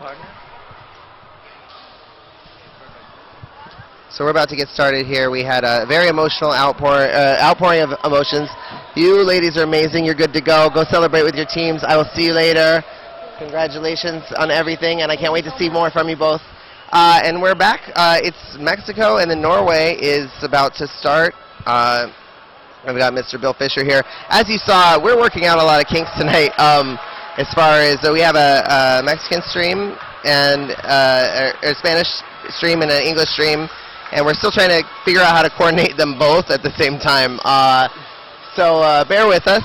I totally understood everything they were saying, though. By the way, I understand. I speak fluent dodgeball. I speak dodgeball in any language. So they said throw together, hold the corner, don't throw alone. What else? Ball. And why'd you throw that? Why'd you throw that? Ball left. Yeah, I'm pretty sure that's what the two ladies here were saying. But yeah, so we're working stuff out. So we didn't know our little messy area was going to be on camera. Forgive me. We only like to present at the top level. Yeah, wasn't expecting that camera to be turned around on me. I'm sorry you had to see me the way I was. I don't think anyone expected it. Hence the 3 people who watched in front of the camera, and then myself included, going what? But again, tonight's for working out the kinks, and yeah, especially any kind of out of focus shots. I'm getting a few texts from. We'll work on all this as we go. You can go ahead and send us messages, send us texts. We are listening to you. Again, if you want to go on the USA Dodgeball Instagram account, if you're just tuning in, go to @USA Dodgeball and you can ask us some questions. Throughout the week, it'll be moved to the WDBF @World Dodgeball Federation page, but just tonight, that's the one I have access to. You'll get me quicker. So @World Dodgeball Federation, @USA Dodgeball. Follow us both. Why not share the love and ask us questions? In the story, you can scroll through our story and ask us questions. Including questions about the flooring, which we will get to you. We'll get to you on that. The flooring is a bit different than what we're used to, and we'll explain that maybe during halftime. Yeah, we talked about it a little bit earlier. It's a ping pong flooring, yeah, I think is what it is. So it's very tacky. You won't see a lot of like sliding moves, I think, that you've seen years past because of the way the floor is. So I think it's going to change the meta up a little bit. It's definitely going to change the game. I mean, Team USA was, when we found this out, when, you know, there's logistical issues, and this was one of them. Because why wouldn't it be? You definitely can't slide as much. There's a lot more friction. So where all the teams are going to have to adjust. They played on it today. It's definitely an interesting. But dodgeball people adapt. Yeah. The game started out, but I'm going to like to remind everyone that years ago we all started playing in like parking garages and open parks, and you know, and, so you know, both teams are playing on the same court. Exactly. So you train for everything, and you use what you get and expect nothing. Yeah. So Norway, this is their first outing already. I'm seeing, already we had an out for number 11. Yeah, you can't even touch these lines. The lines are lava, people, and so any touching of the lines, and I know from experience, I'm not used to hard back lines. I usually play, in my leagues, we play up against the wall, so every time I'm on a hard line, I step out. Probably for the first couple hours of playing, I will like get myself out. Mexico's got everyone in right now. Again, this is Norway's first showing at the WDF World Championships, and they are excited. Yeah, this is Team Mexico's, has played for a long time. I believe. Something like that. They've been 2016, here I believe, was the first Team Mexico team. 2016 in their fourth Melbourne. Year or something like that. Ooh, yeah, big fourth shot. Year. So headshots are in fact legal. So every part of your body, completely legal here in Mexico, and also in dodgeball. A lot of pressure from Andy American. Big dodge, can't connect. Oh, fake there. Mexico's what? Andy's known for that fake, just that comes up fast and then slow through. It's a very Andy move. You can see, and even though he fell out of bounds, you know, he's still out. Mexico didn't seem to take any chances here. They came hard and played full strategy, even though, like, you know, like, I don't think they wanted to underestimate them. Perhaps maybe that's what happened in the first women's game for a second. Yeah, I mean, I think anytime you face a new opponent, I think there's two parts to that, right? Like, even if you play better teams, someone that you play frequently, it's going to be a closer match, right? You both know what you can and can't do against each other. And so when you just don't know your opponent, you're going to play a little bit looser. You're going to be testing them, especially early on in the match, right? That's when you want to test your opponent to see what they're capable of. So I think Mexico coming out and playing tough against this new Norway team is good, right? They're going to learn what they can and can't do and what to expect from them going forward. Yeah, and Merquin right out the gate with a hit, a kill on the on Norway. Again, same guy, number 8. Oh, it was number 8 this time. Stepped out of bounds. Yeah. They'll get the hang of it. It takes a bit. Deflection, double out. I highly recommend they stay not so close to the back line. Yeah. It's hard for new teams. Newer teams, you play in your country and you come out here with people who've been playing for a few years. This was everybody's, first try. Yeah. This, I think this Norway team is very new, like even to the sport itself. Yes. So, they're here though. Yeah. Right. So this is a start to something for this country, right? They're going to be seen back home. People are going to go like, I can do that. And, this is the beginning for this team. Literally, so many of these other countries have started the same way. They've come, they brought the team of who can come and who wants to try it, and then they check it out, and then they come back thirsty and hungry for more. Yeah. Another quick, well, not so quick actually. They're taking their time. Mexico's being smart, but another win for Mexico. Team Mexico is 2-0 currently. Norway, I don't have my fact sheet in front of me, so I'm going to save them for later, but they have an Olympic athlete on their team. Two Olympic athletes. That is my current understanding, is that they have 2 Olympic athletes. I think track and field events, something Track like and that. field, yeah, not dodgeball. I mean, nothing. All-star. Ooh. And so they're trying to see how their athletic skills transfer over. Several of their team are top-level athletes in other sports, but dodgeball is the great equalizer. Yeah. I mean, you have people coming from all walks of life playing dodgeball, and especially like our local leagues, and playing against someone that's just played dodgeball.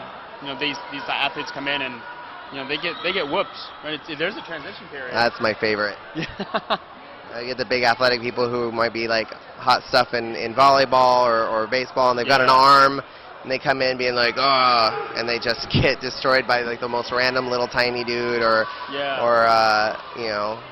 just. They think they're gonna pick on the women, and then they get caught, and they just. It's my favorite. And the women are just like, that was the easiest catch I've made all week, and they look very confused, and it's a great feeling. It's a great feeling. Go on Google and Google One Direction dodgeball and watch a team full of women destroy the One Direction on the Late Late Show. Oh. Great example. It's a few years old, but it's a great example of a bunch of guys thinking, oh, we can pick on the women. That'll be fun for a sketch show. And the girls went real easy on them in the show. So another out. Mexico, I don't think they've had anyone out. I am not going to make that call. Okay, reset. Mexico's playing this very safe. I think this is smart from them too, right? You don't want to come in this very loose against this team and then set yourself up for failure in the next match, right? Like having to readjust. So them sticking to their game plan and really staying tight. It's a smart way to play this. Yeah, I mean, a lot of teams would come out and pick on the new team or get cocky. Out. Oh, there's an out. There we go. And there goes Team Norway for the 3rd time. But yeah, at least Mexico's not coming out all cocky, thinking like, oh, these are the new guys we can pick on and we can beat them up, because one, you never know. Yeah. And again, these guys are all athletes, and eventually that's gonna translate over, and then next thing you know, they're just gonna be taking you out. So you can't get cocky. Even come Saturday, this team is going to learn so much. They're gonna be a completely different team by Saturday. Completely different team. This is the best way to learn is to jump into it, right? Like if you're interested in playing this, find your local leagues. If you're in America, reach out to USA Dodgeball. They'll hook you up with your local scene. If not, we can help you start a local scene. And we have a bunch of organizers in our groups. Check out your national governing body wherever you are, because they will have access to that information. Local leagues. Oh, Most there with the catch. He went for it though. Yeah, even if you're not in America, if you message USA Dodgeball, Jake here, we'll forward you to the right You people. can also message at World Dodgeball Federation at any point, and they will direct you to where you need to be. They've got all the contacts, and yeah, like you said, you just got to jump into it. Go try it. Go check it out. That's how I learned to love. Especially 7-inch foam. 7-inch foam is such a great ball. I mean, we've played everything from rubber to no sting, and this one's my current favorite. Right? Like it's such an equalizer of a ball too. No, I actually really enjoy playing foam. I'm actually, my favorite ball type is the no-sting ball, but I am actually way better at playing foam. I can catch these things a lot better than I can a no-sting ball. I'm just stubborn. I find that like once players get good at a ball, they stop complaining about a ball. Yeah, I've noticed that too. Yeah, it's I've noticed amazing. that. It's crazy how all of a sudden their perspective changes when they win.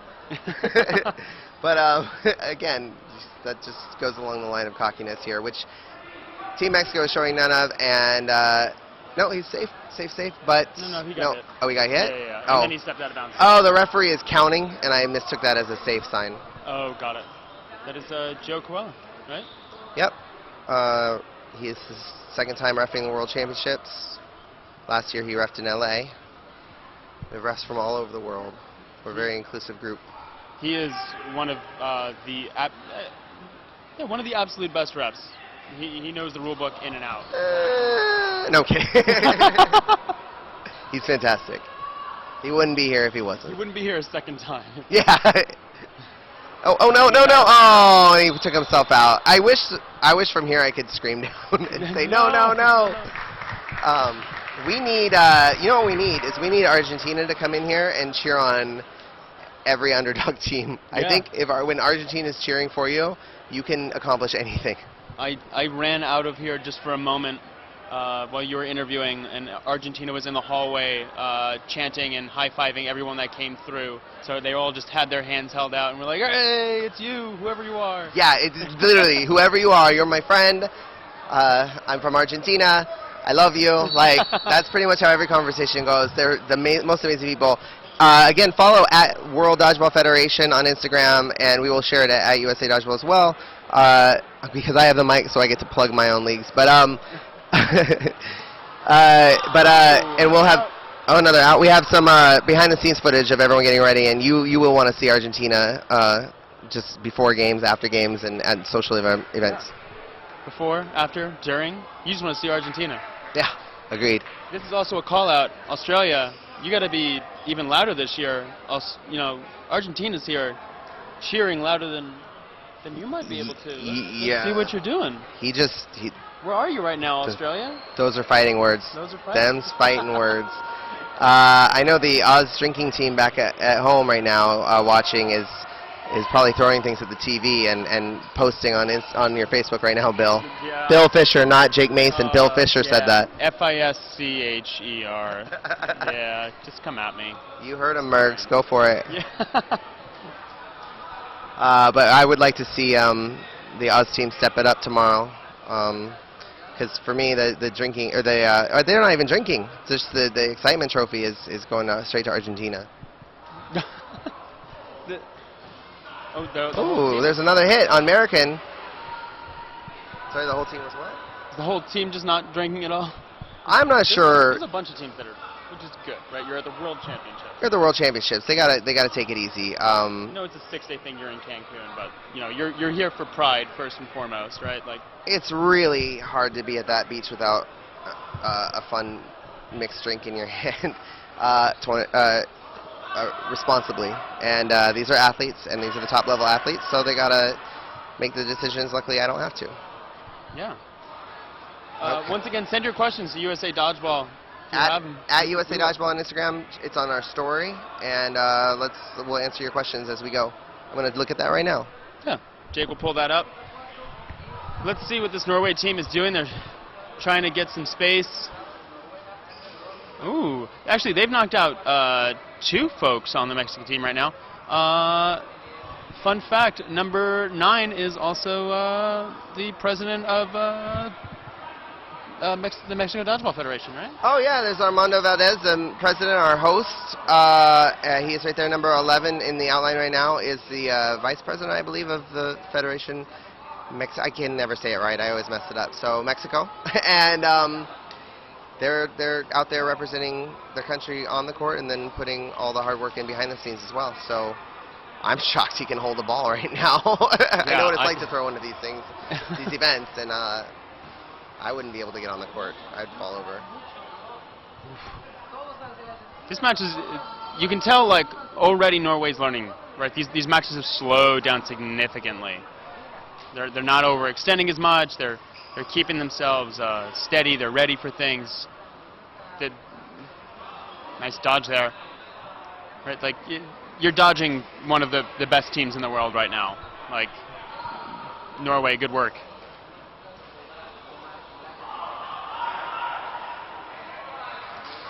Okay. Mexico come together. They got 5 balls here. Look for them to throw 3. There it is. Okay. Balls to the corners. Once again, let's go over the rules quick. I don't think we've done that in a bit. 20-minute halves.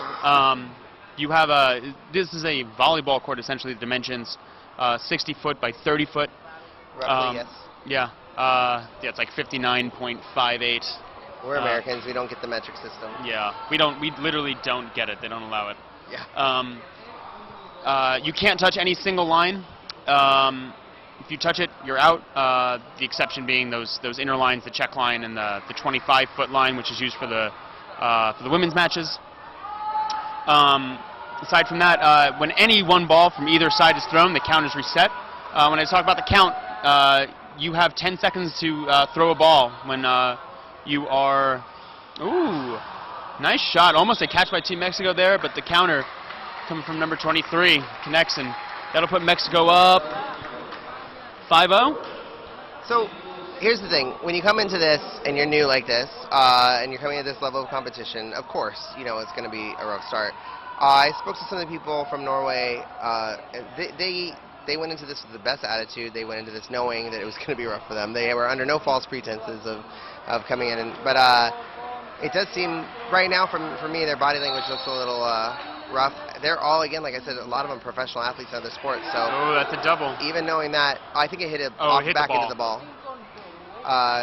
But coming into this knowing that it'd still be rough, I think as professional athletes, they just can't help but be a little, want to push themselves a little more, or maybe a little more. They look a little disappointed right now. Yeah, I mean, I think we've all felt that, like, as athletes and players, right? Like, you want to be the best that you can be, and when that is very different than what you're going up against, it can be frustrating. Yeah, I find I don't get that way as much because I didn't come from sports. So anytime I do anything well, I leave the game going, oh my God, I didn't do as bad as I thought I was going to do. And I managed to somehow, I've somehow managed to keep mostly for my 12+ year career. But at this level, I can see, like, these guys push themselves harder than I ever will. And part of that drive comes with also, like the evaluating what you did and feeling bad about yourself and feeling good about yourself and pushing yourself harder. And they use it for whatever works for you to drive you. And this is day 1 too. They're gonna get to go home and they're gonna get to watch this video, and they're gonna get to learn a lot. Ooh, big counter. So let's talk about that. Let's talk about strategy a little bit. So we were saying things like counter. For those of you at home watching for the first time, possibly in Norway, counter is when one person on, let's say, Norway goes to throw the ball, and as they're throwing, Mexico countered with their throw, hit them, knocks them out. It's a good way to get at your opponent right when they're in mid-throw. They're most vulnerable, yeah. Typically when you're throwing, you're committing to that throw. Some players will throw safe shots in the attempt to bait a catch or something like that. But yeah, a counter is generally there to say, yeah, if you're going to try to take this shot on my player, typically on a vulnerable shot, nice such block as like in a the cross air. court where someone might not be expecting it, you want to make sure that they're not coming out of that for free, right? there has to be a price to pay essentially for. Ooh, big And big shot, and that's 2 down. And part of that, yeah, 2 down now. Part of that is having, you know, your corners to protect you. So corners, essentially the 2 people playing on the sides, they essentially would fake or protect their middle players from a counter throw. Yeah. It does take a little bit of time to get in that habit, and for the middle people to know when they are protected and when they're not. I think that play right there was a great example of it, where the corner's pushed up about 10 to 12 feet. On Mexico, right? Yeah, on Mexico. And it meant that Norway couldn't approach the center line. They had to throw from farther away. And typically you don't want to throw at a blocker ball when you have open targets. Oh, nice shot there. Nice shot, getting out Andy. Typically if you throw someone with a blocker ball, they have a, you know, they can block, right? It's a harder shot to make. So those corners are there to put pressure, but also be able to stay alive and increase the distance that someone has to make a throw. So if they throw on those more vulnerable center players, it's a longer shot. They have more time to make a dodge, or square up for a catch.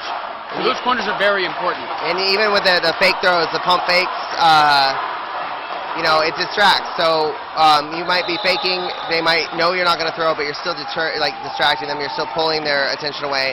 So a very strong thrower can be distracted to where they don't necessarily throw as hard or as accurately if they have to watch their side. So it's a mind game.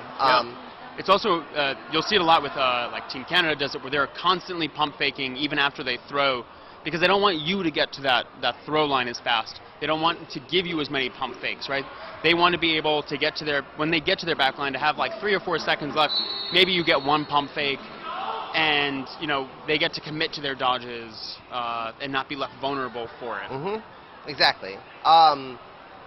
Let's see. I'm thinking strategy. I mean, there's also definitely if you pump fake all the time and you never throw, that doesn't really happen on this level of dodgeball. Yeah. But everyone here can throw. Everyone here can, and they know when to take the shot. But sometimes there's those people in the corner who never do anything but pump fake, and when I'm in the corner against them, I ignore them because you know they're not going to do anything. They're not as threatening. So you got to mix it up. You got to be very versatile in this game, because once your middle people are out, someone's got to go to the middle. Once your corners are out, someone's got to go to the corner. And if you're the last one, you got to do everything by yourself. So you got to be good at all positions.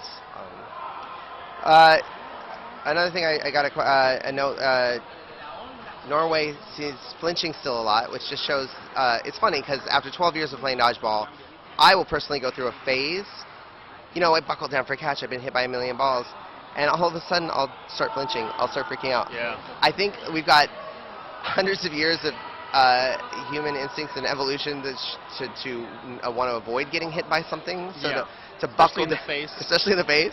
So to buckle down and square up when something gets thrown at you is not we have to fight our instinct to dodge out of the way. Yeah, so when a predator jumps on us, they're not getting our throat and all that. So you can see a little bit of that in Norway. There's still some turns and some flinches.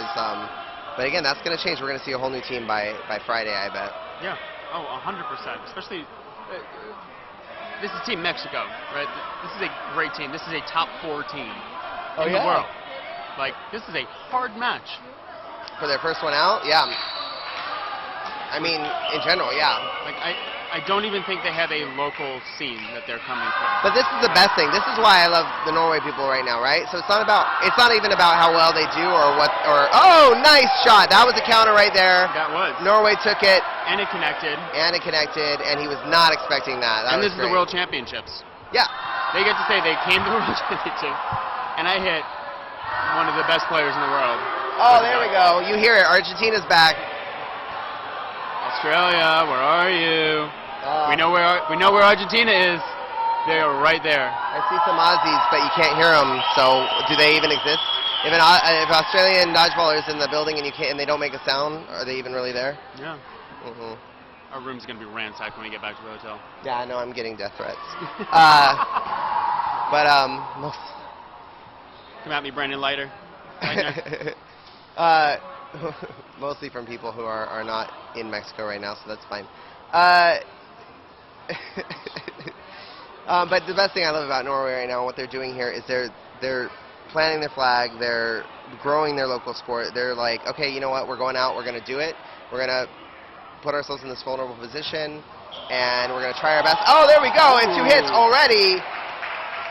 Nice double out right there, Carmona and it was Andy as well. So Anthony and Andy. Timeout Norway. Timeout. And but yeah, they're doing this to build the sport. They're doing this to get the eyes on their federation. They're doing this to grow their federation. So check out dodgeball in Norway. Please, if you have friends in Norway, send them your way. Anyone within driving distance, you send them that way, because this is how you grow the sport, and they're taking the steps to grow the sport, and I love them for that. Absolutely. I think the coach is talking to them right now about flinching. Yeah, probably. They're also, fun fact here, with their own TV show, Norway is, so you can see their cameraman off to the side. And these guys are very, very popular athletes in Norway, so we're going to get you guys more information on that too. So they've got their social media following, they've got their media, and they're here to make a big statement, and they will. We better get to interview them. Oh yeah, oh yeah. We'll bring them up. We might not do that again tonight, seeing as how the last interviews went, but we will work it out for tomorrow. Okay, good. I want to talk to these guys. Okay, I got a question from a fan. Yes, the stream links will change every day. Sorry, just check on the World Dodgeball Federation page for updates. You can check with USA Dodgeball. We'll share the link. Sorry, I don't mean to interrupt you on that. It's just that I don't know if the links right now are a bit link that will automatically direct you or not. I don't have the actual answer to that. Yeah, it's there is a link, which is I'll pull it up as we.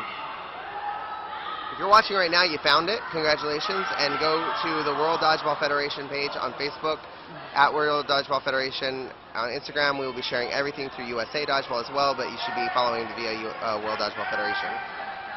Yes, there is like a tiny link somewhere. Let's look at the end. Is it still 3-2? Let's see if Norway can pull this out. Oh, well, they just traded one. If this guy can stay alive, I hope he doesn't run off the... Oh, I thought he was going backwards for a second.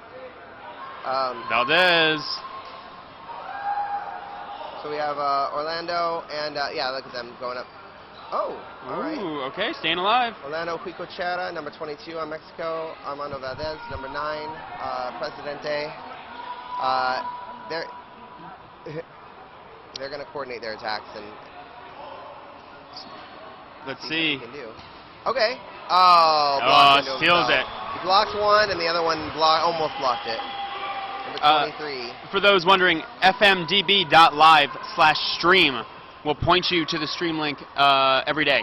Oh, perfect. So it is one link. Yes. So please bookmark that, add it to your favorite, make it your homepage. Yeah, it's the new Google for you right now. fmdb.live/stream.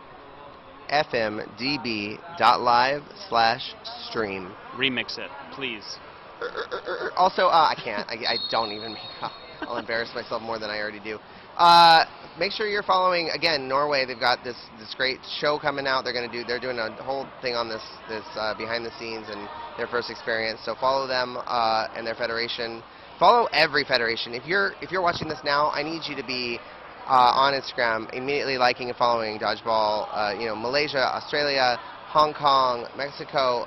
If you don't know where to look, Great Britain. If you don't know where to look, you message us and we will tell you. But follow those pages and show them some love. We have about 1:30 left in this half. Teams will switch sides. I think we got like a 5-minute break in between, so don't go anywhere when this buzzer rings. Uh-oh. We still have a second half. Oh, I just got a big fat no on that. DodgeballWorldChampionships.com/livestream. Yeah, that first one redirects to that. It does. Okay. As far as I'm aware. Okay, well, we will update it. Go to our pages. Again, that's why you're going to have to, if you want to watch, you're going to have to follow your local leagues. Dodgeball Italy, Dodgeball... The link that we talked about redirects to that second... Perfect. Okay, perfect. So you can go to any of those, and we will be posting them every day on all our social medias. So Instagram, Facebook, Twitter, YouTube, you follow us. That was 3 balls. 2 of them right in the face, it looked like. Sorry. Okay, we're in the final seconds of this half.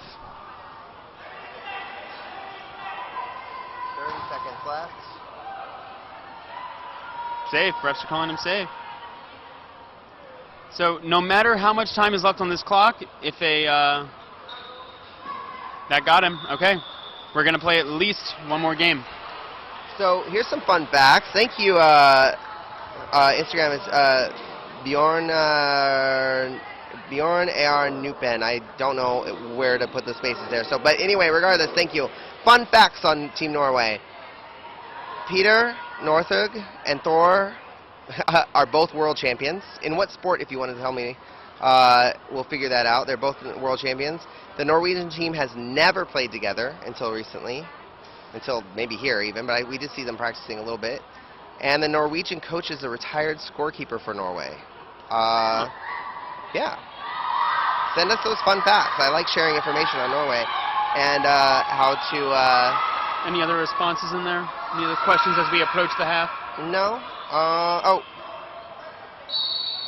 No. Nope. Because if you're going to send me disrespectful questions, then I'm going to disrespect you. Ooh, what a shot there. Okay, we're going into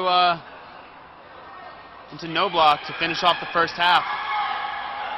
10-0, Mexico over Norway. Definitely, again, they might not be here to dominate, but they're here to grow the sport, and there's nothing more important than that at our point in time in this. And we're seeing them get better. Seriously, in the last 20 minutes, this team has gotten better and better. Yeah. Like, this won't, we said it before, and we'll say it again.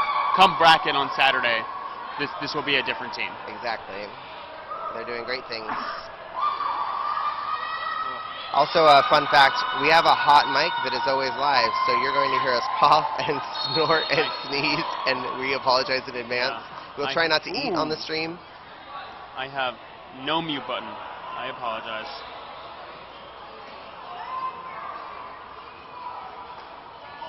Five balls for Norway.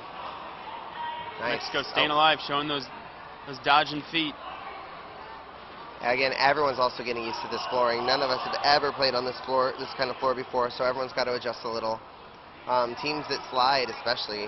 Yeah, I think Malaysia's going to have a pretty big impact from that. I agree. Oh, nice shot there. They're doing a little, like, kind of going a little fast and frantic right now, but it's working for Norway a little more than holding the ball. Yeah. I'd love to see Norway take a game. I would love to see Norway take a game. Let's do it. Oh, I mean, I have no favorites, so. Except for I have tons of favorites. Ooh, the double tap. Well, commentators curse. They say good things about a team and then. Yeah. Ooh, nice dodge. Nice throw. And he getting out of the way. Nice throw. Oh, and he getting. Ground. Oh, no, ground. Ground. Nah, don't go for that. It's not worth your life. Again, that's definitely something you see. It's a hard instinct. You want to go for that ball, but it's not worth your life. Sometimes it's better to let them have all the balls and just get back because you're just so vulnerable up there by the line. Save yourself. Okay. It's halftime, right? We're going to take a quick...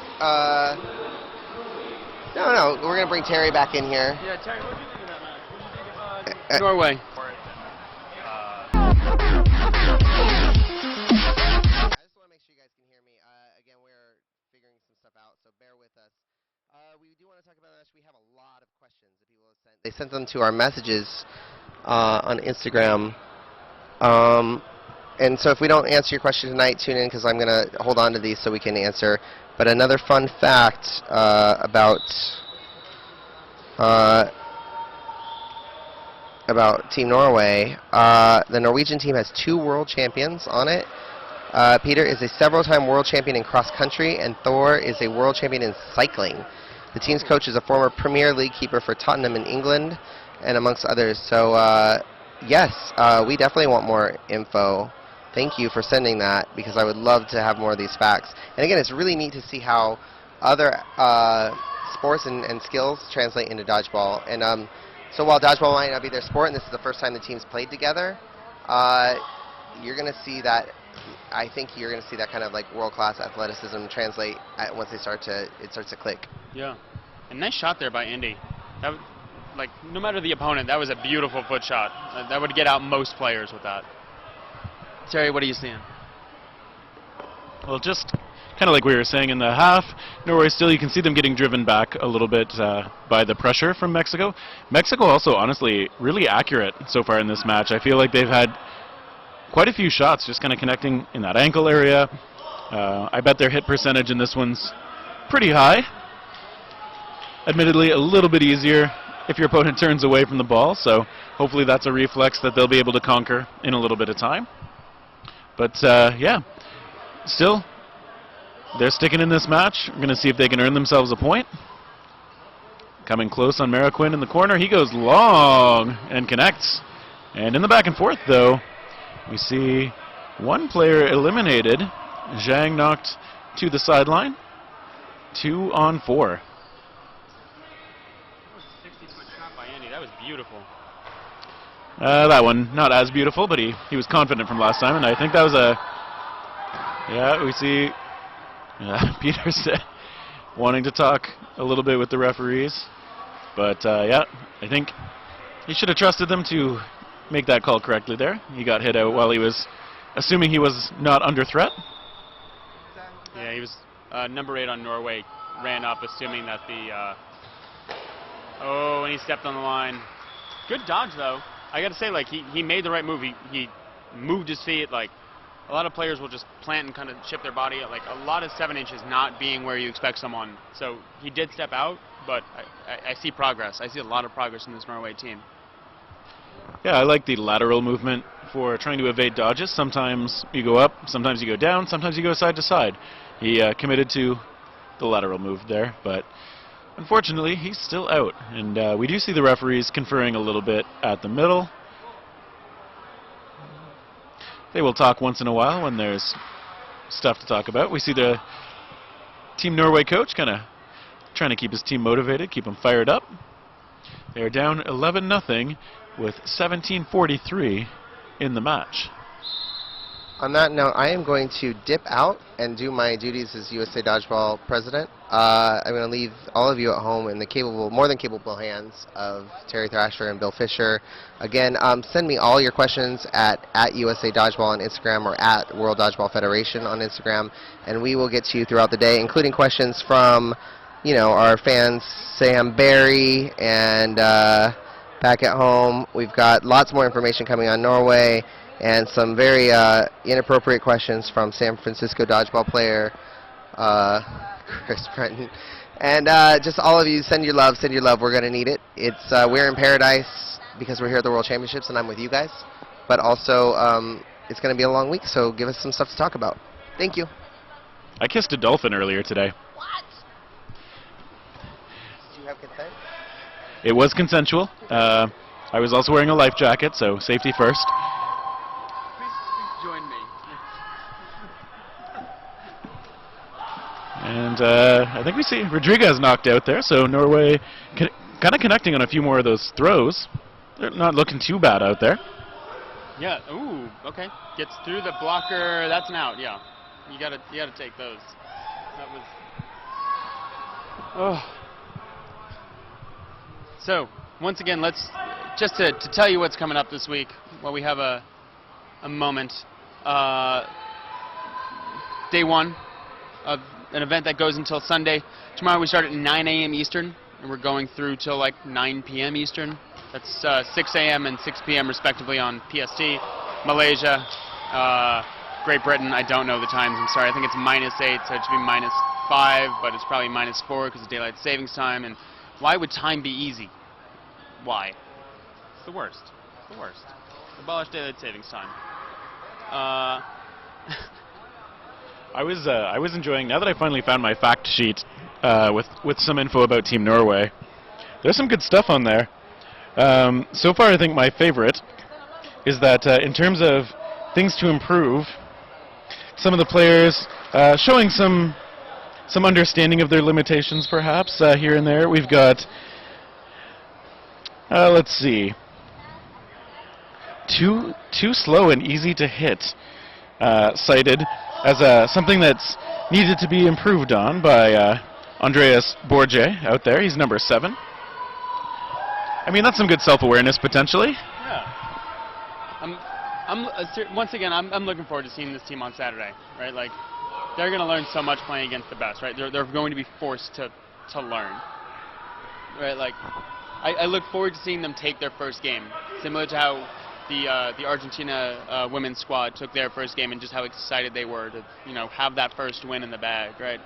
That changes it. It's almost a relief off your shoulder. I think Norway's playing with a bit of that, the tension that comes with not winning yet.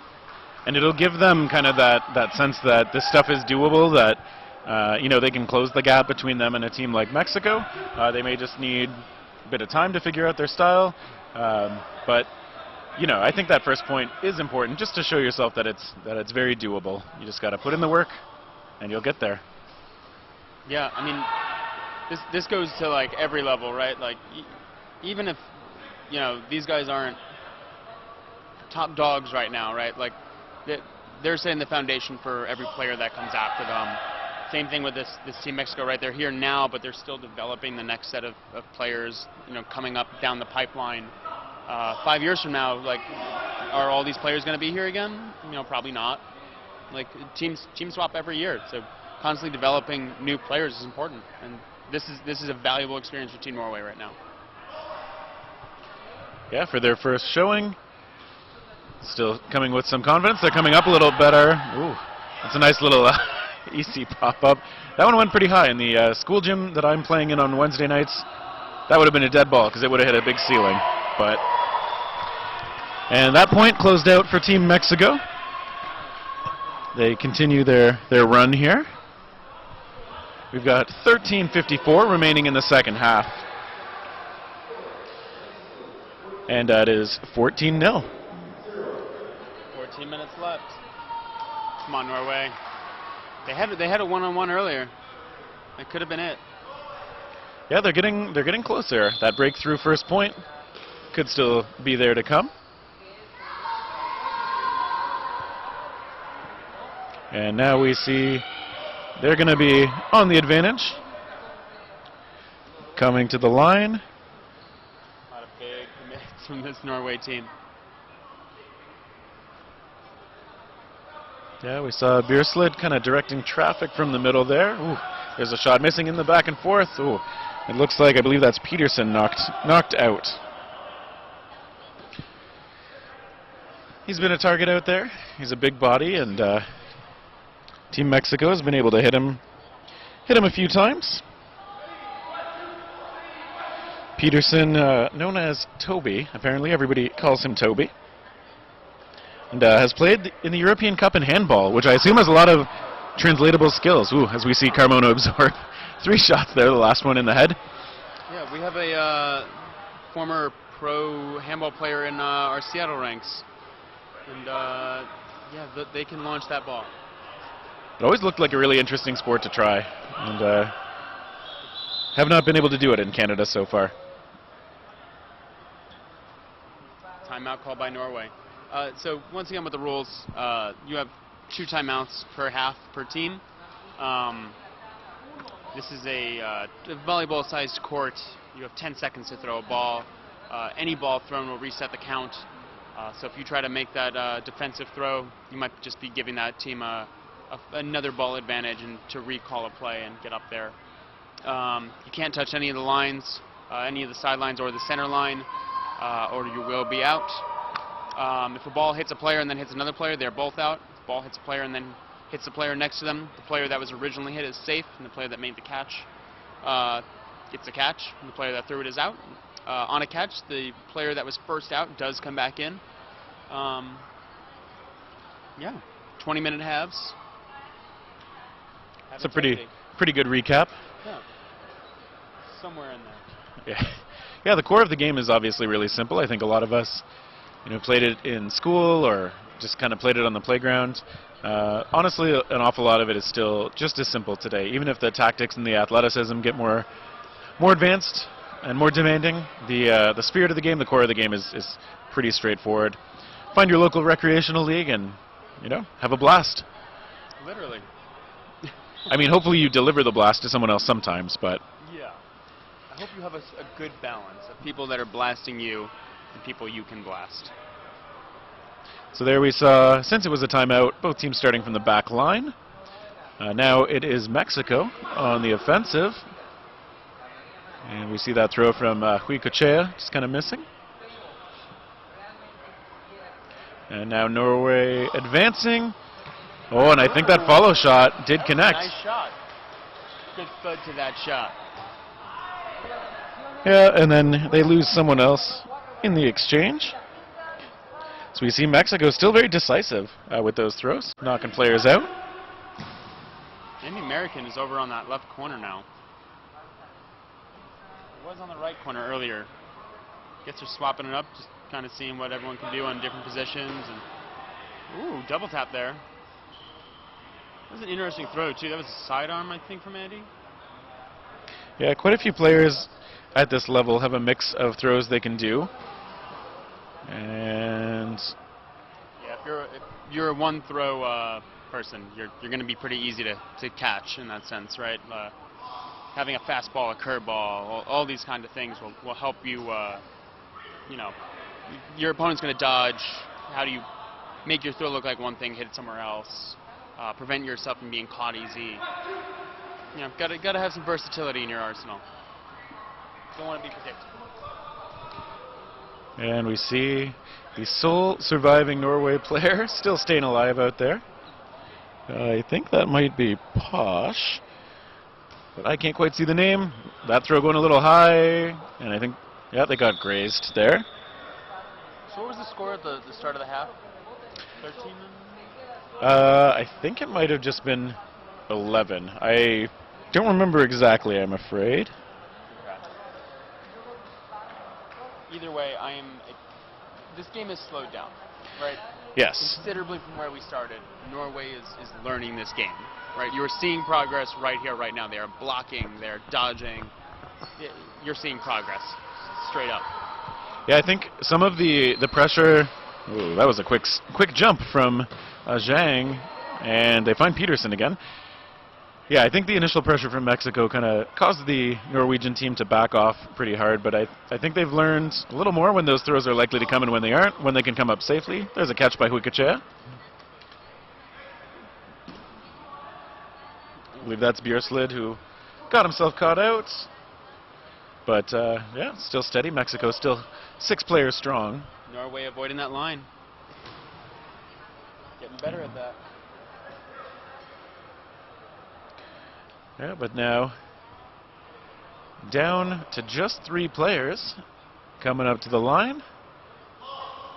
And there we see some aggressive back and forth, but no harm done by either side so far.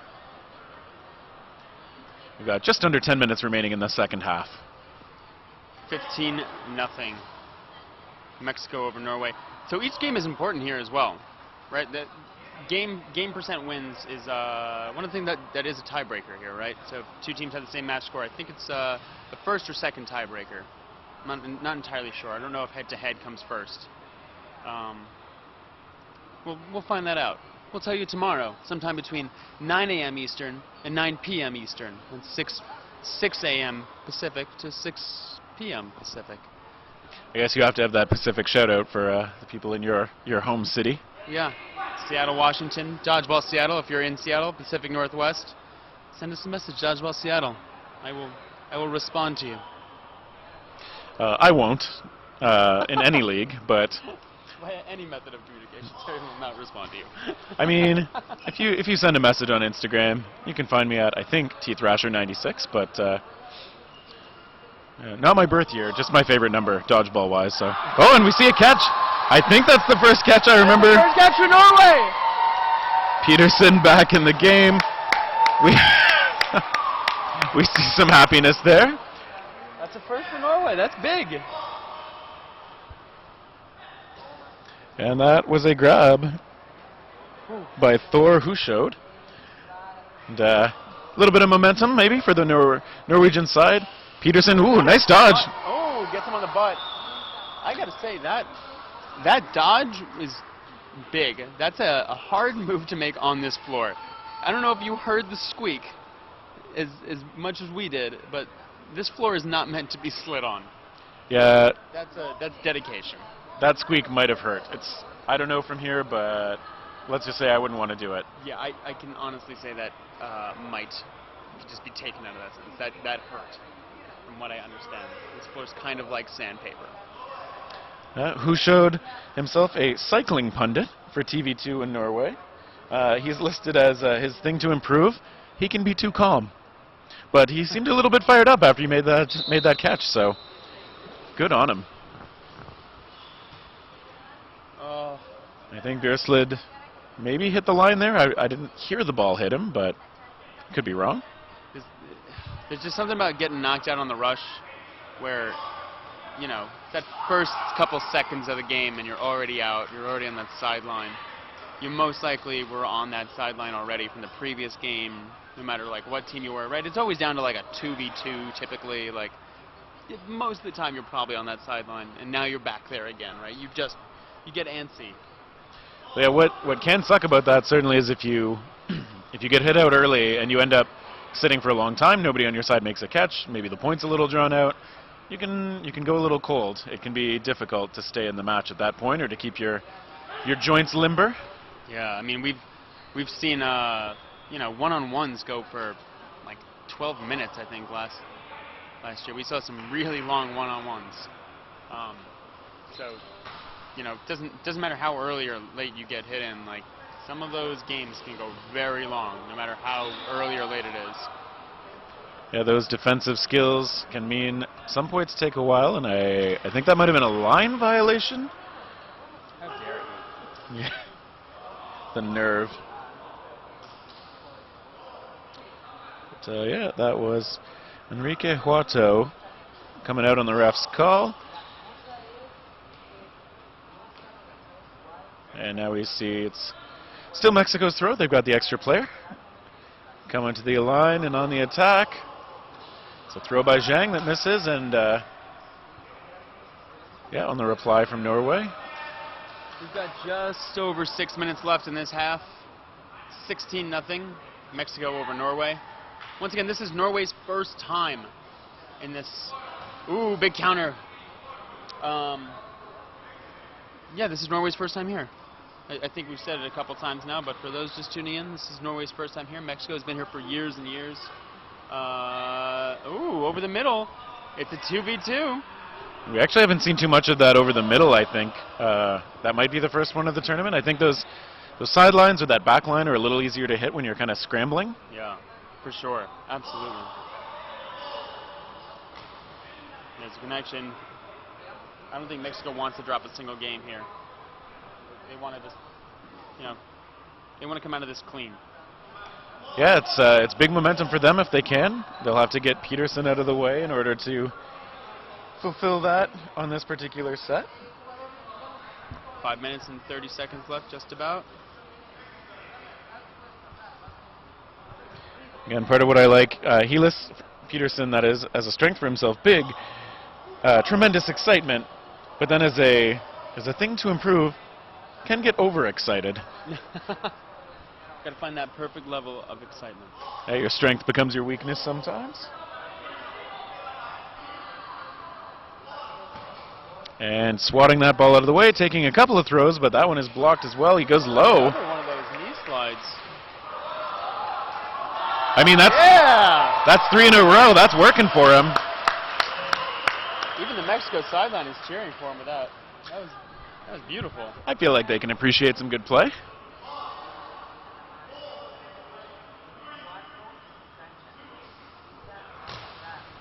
And the counterattack here. Oh, I think he came really close to the sideline there, but maybe didn't actually touch on it. And we get another referee huddle. Let's see. 4 minutes and 23 seconds left.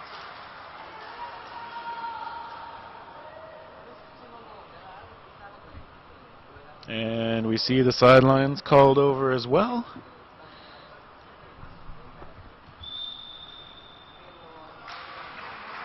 They call him out, or? I thought he might have hit that sideline. Okay. You see Peterson just kind of shrugging on the side. But yeah, I think that's Mexico's point. 17-0 with 4 minutes, 23 seconds to go in the match.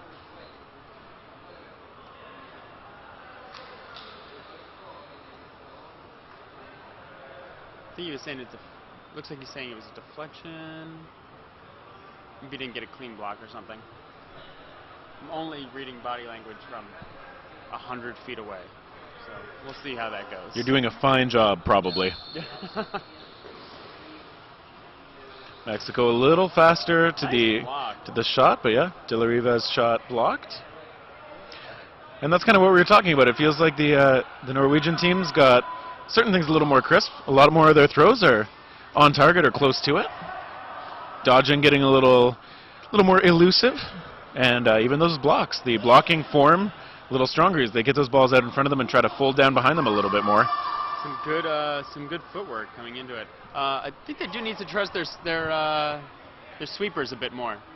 Sweepers, shaggers, retrievers. What do we call them? Ball retrievers. Yeah, it's not the catchiest name, but it does work. Yeah, I think we tend to call them shaggers. I think for various slang reasons in other regions, we probably shouldn't on this broadcast, though. Good point.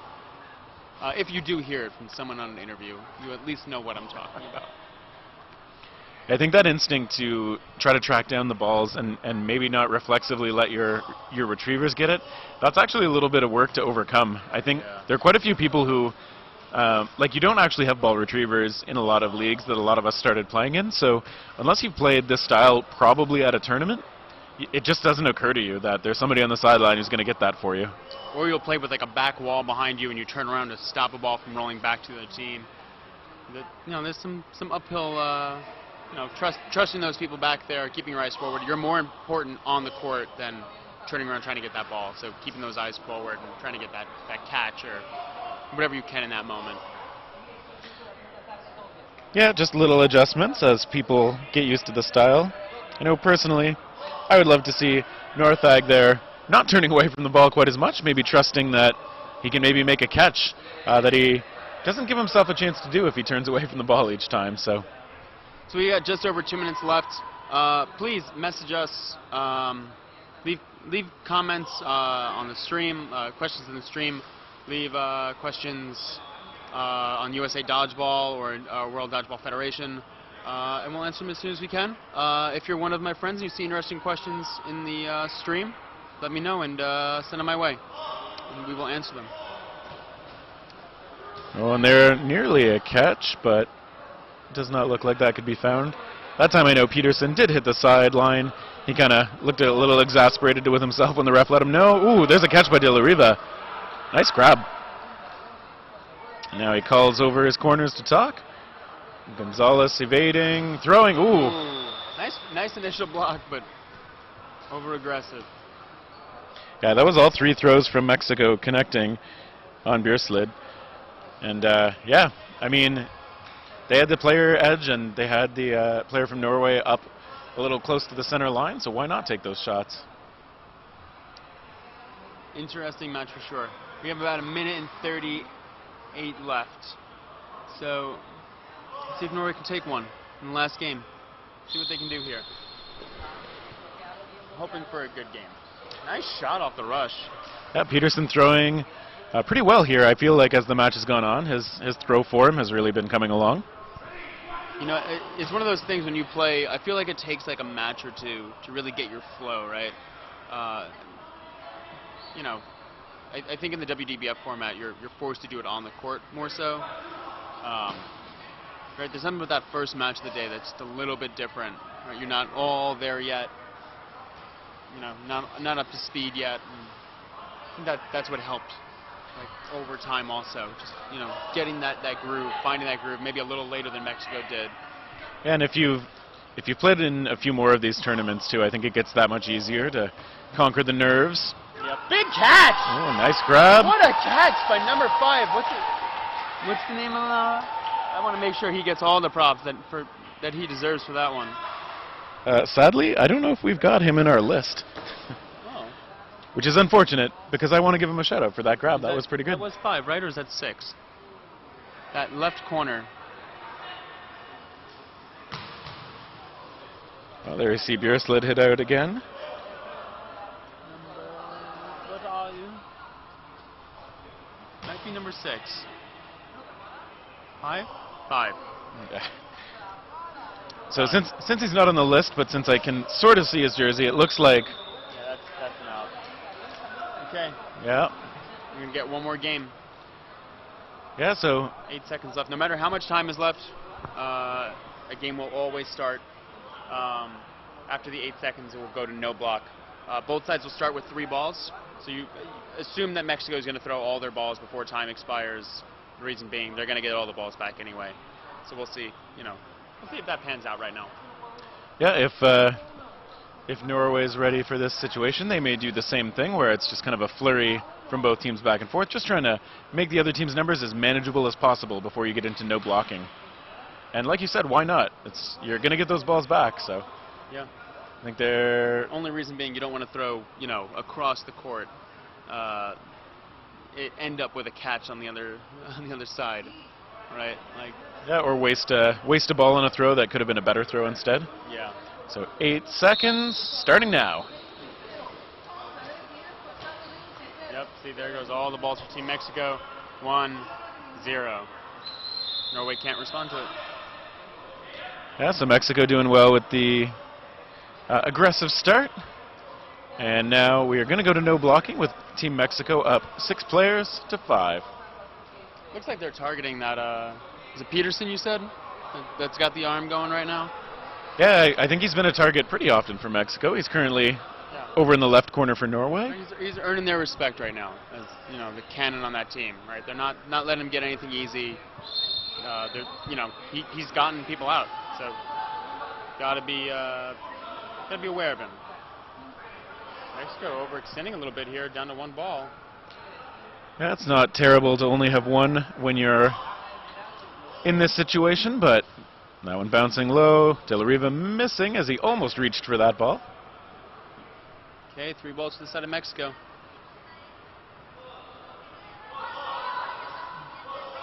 And we see that one going toward Peterson. No connections yet. 5 players left for the side of Norway? Yeah. There's a connection there for Team Mexico. 4-4 though.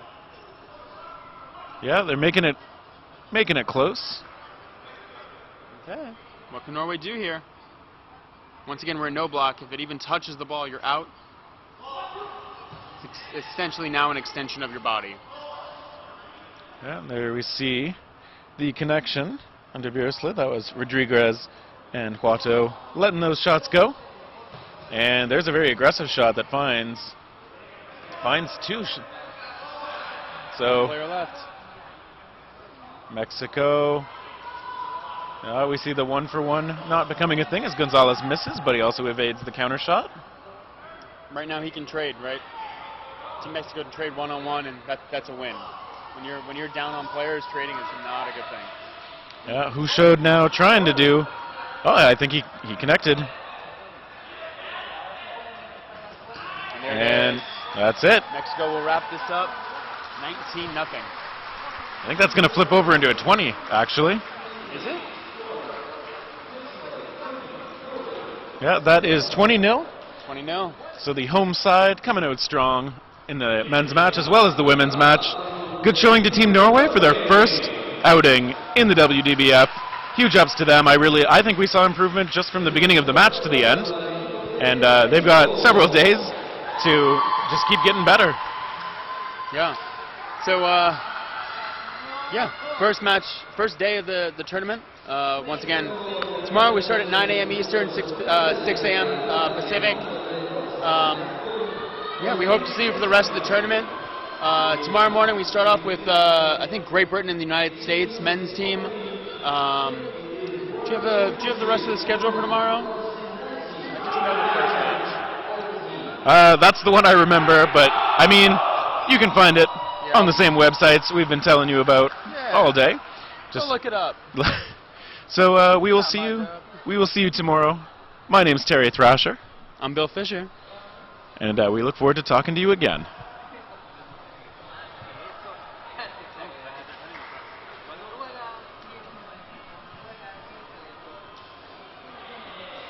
Well, hey, we still have your attention. Yeah.